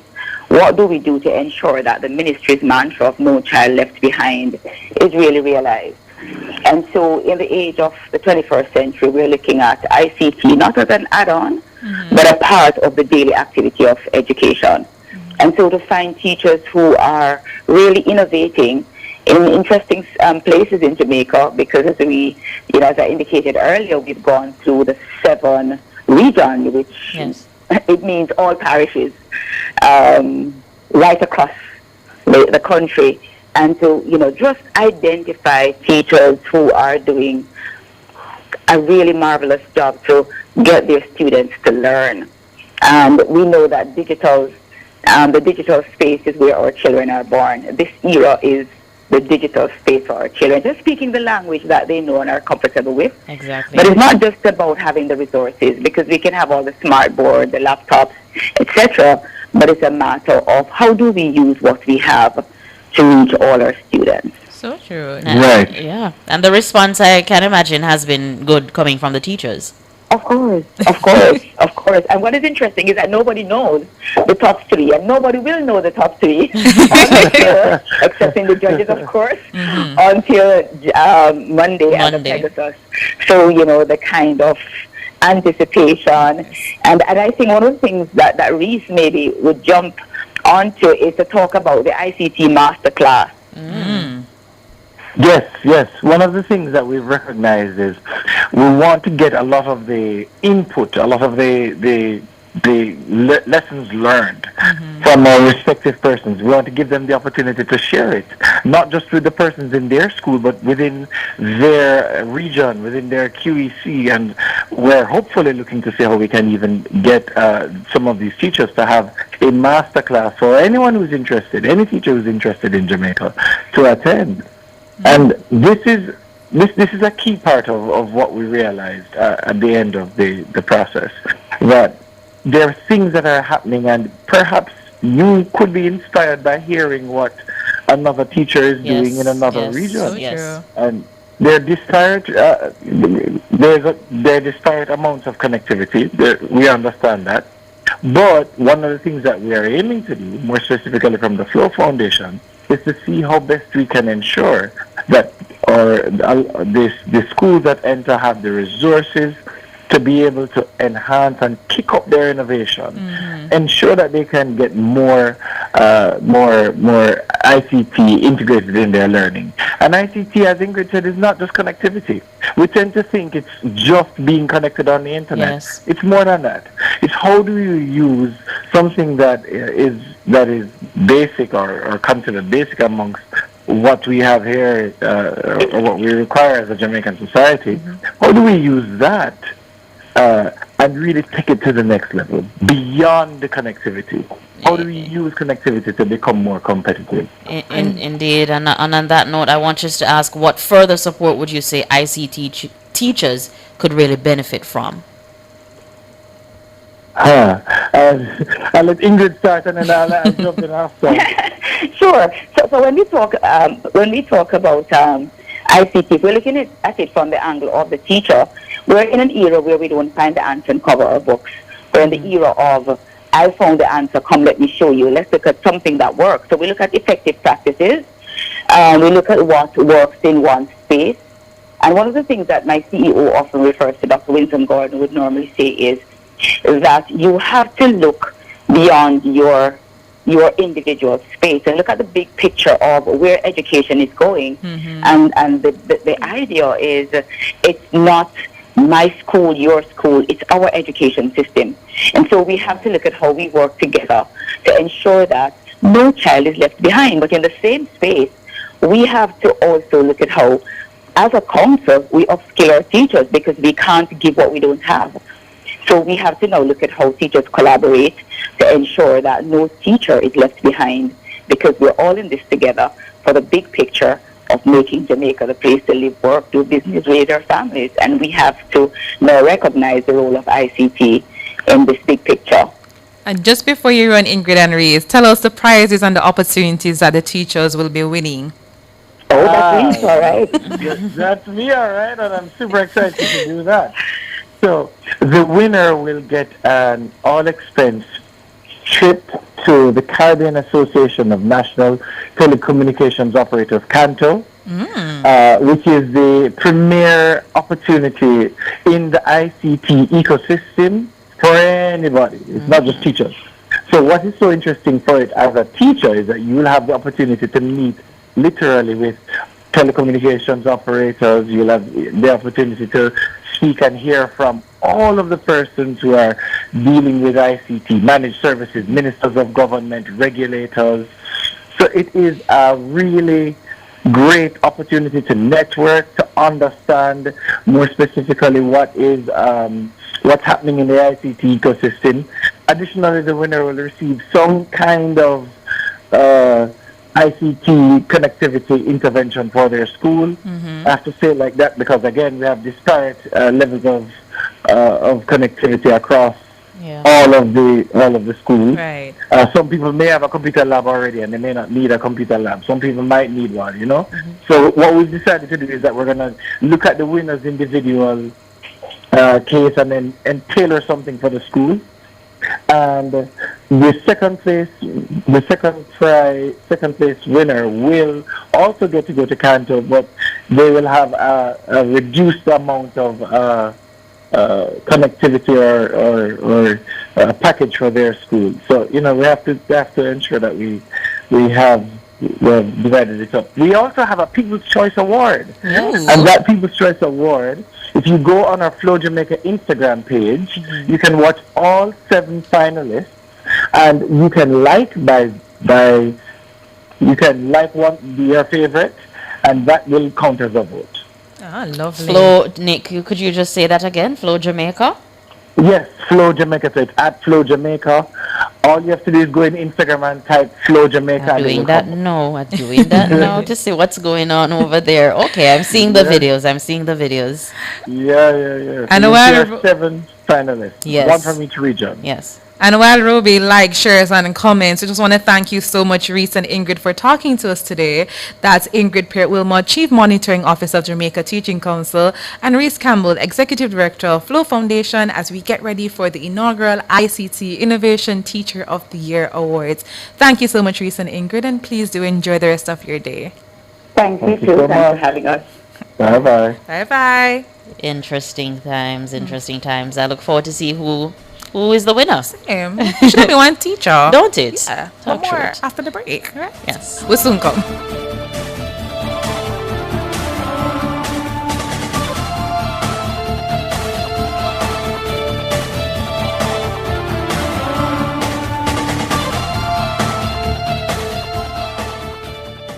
You're listening to Nationwide 90 FM. The time is 8:50.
Yeah. And also Diana Daly, we can't forget your happy birthday. Big up on your Earth Strong Miss Daly. Indeed. And let's talk about Pep, you know? Sending some congratulations to all the Pep performers, the principal and teachers at the Ashley Primary and Infant School in Moko Clarendon. Big up Clarendon all the time. And she says, on top of that, the very, very best to the Ashley Primary and Infant School cricket team. As today, Thursday, June 25, they enter the finals of the Clarendon cricket match competition. Nice. Big up to their cricket coach, the board of management of the Ashley Primary, the hardworking principal and teachers, and the avid parents. Can't forget the parents who support them. The very best to you, to the team there at Ashley Primary and Infant School. And this is coming from Miss LaDonna Manning, the community representative. And I know, Robbie, today is the 25th, but I have to pause here and give a happy belated birthday to my beautiful, amazing little sister, Joshana Campbell, whose birthday was the 23rd of June. I'm a good friend from Woolmars, Britannia Davis. Happy belated birthday. She celebrated her birthday yesterday. Indeed. Let's look on our YouTube. Marigold says happy birthday to all the celebrants, of course. Let me see if I can get in a few more.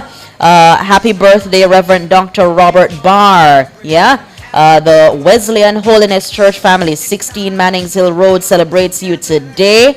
And she says, let me see. Vivacious says, may God continue to strengthen and guide you as you continue to inspire and serve. Colleen is wishing a happy birthday. Greetings to Iona Davis of New York. And dedicated NNN listener, big up to you, Iona Davis. Colleen is wishing her God's richest blessings today. And always. And though it's not a birthday, Hermine Hyatt wants us to give a big congratulations to his son Easton on his accomplishment in high school at Orange High School in New Jersey. He is now off to Keene University. So congratulations to you, Easton, and I'm sure, Hermine, you are a proud parent. Cheryl Wallace says, happy birthday to my daughter, Kimisha Foster of Longsville Park. And that's in Clarendon. Coming from Mom Cheryl in NY. Yeah, it's a celebration indeed. Let me see. Bless you, my darling. Bless you, Leroy. Yeah, bless you, Leroy. I see Karen Rose saying, happy belated birthday to my beautiful and talented daughter, Tashai. We love you dearly. And I think you read Vivacious Vereen Hall. All right. Yes. It's a time to celebrate. I love birthdays. I don't know about anybody. I love birthdays. But it's like I feel an extra boost of energy when my birthday around the corner. Yeah. Matter of fact, I start preparing for my birthday from January because. Oh God, you're one of those people. Me have to wait until. Jermaine said wait till we reach 50. But come on, man. I'm all the way down there in November. So me have to wait until everybody celebrate their birthday. And then my month come. So you see when it reach my month, nobody not excited like me. Okay. You have big plans. Bashment, fly out. Great things. Anything. The world is my oyster. Anything can happen. Happy birthday again to all of the June babies, and happy anniversary to those who are celebrating their anniversary. Let me see. This one's coming from Vivacious again. Happy birthday, my brother Derek Hall. Yes, may God continue to bless, strengthen, and guide you. Wishing you joy, peace, good health, and success in all you do. May his favor always be up on you. Sharon Bless, good morning to you. But not only Nairobi, the people are comfy and the indeed, you know. Listen, it is my fill word. It is my fill word. I'm sorry. I apologize in advance, but the disclaimer is it's my fill word. YouTube land, please take it easy on Roby. Don't comfy from a co-host, okay? And people asking where is Tana? Tana celebrates. Yes, because Tana is on vacation. As she should. As she should. Well deserved. Tana work hard, you know. She work hard. She's a hard worker. Big up Tana, I know she there. And GD, George Davis, good morning to you. Good morning, George Davis, wherever you are. I understand you must be in another parish or something of that sort, but pick up yourself, always. Yeah. It's been a wonderful morning. It really has. I mean, the vibe, the energy, it was good. It was great working with you tomorrow. Likewise, Ruby. And Tam, listen, I saw somebody say it should be like a Girls Power Thursday. I saw that too. Yeah, we're going to think about it. Yeah, I saw that too. I like it. Damn. And people, big up on the cell. Thank you so much for joining us and sticking and staying with Tam and Ruby. Mega just Tam and Ruby. I like that. Thank you so much to our hardworking producer, Michelle McCree Smith. Thank you, Jermaine King, the man in our ears. Yes. And thank you to Kimone Thompson, our editor-in-chief in the newsroom. Blessings to each and everybody, and have a wonderful remainder of your day. Bye, everybody. You've just heard Nationwide this morning on Nationwide 90 FM. I want to be where the sun warms the sky. When it's time for siesta, you can watch them go by. Beautiful faces, no cares in this world.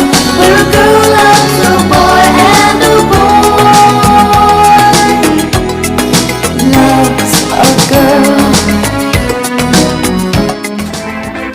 It's time for Hot Listings, Nationwide 90 FM's on-air classifieds, made for quick ads and fast results. Escape to a stylish one-bedroom retreat in the heart of Kingston. This modern suite offers comfort, tranquility, and 24/7 security. Enjoy premium amenities including a swimming pool, rooftop lounge with panoramic city views, and ample parking. Located 30 minutes from the Norman Manley Airport and major attractions. Call us today at 876-796-9744 or visit us on Instagram at charmingsuite_Airbnb for booking details. Start planning your perfect getaway today. Choose the Charming Suites at the Vineyards. That was Hot Listings on Nationwide 90 FM.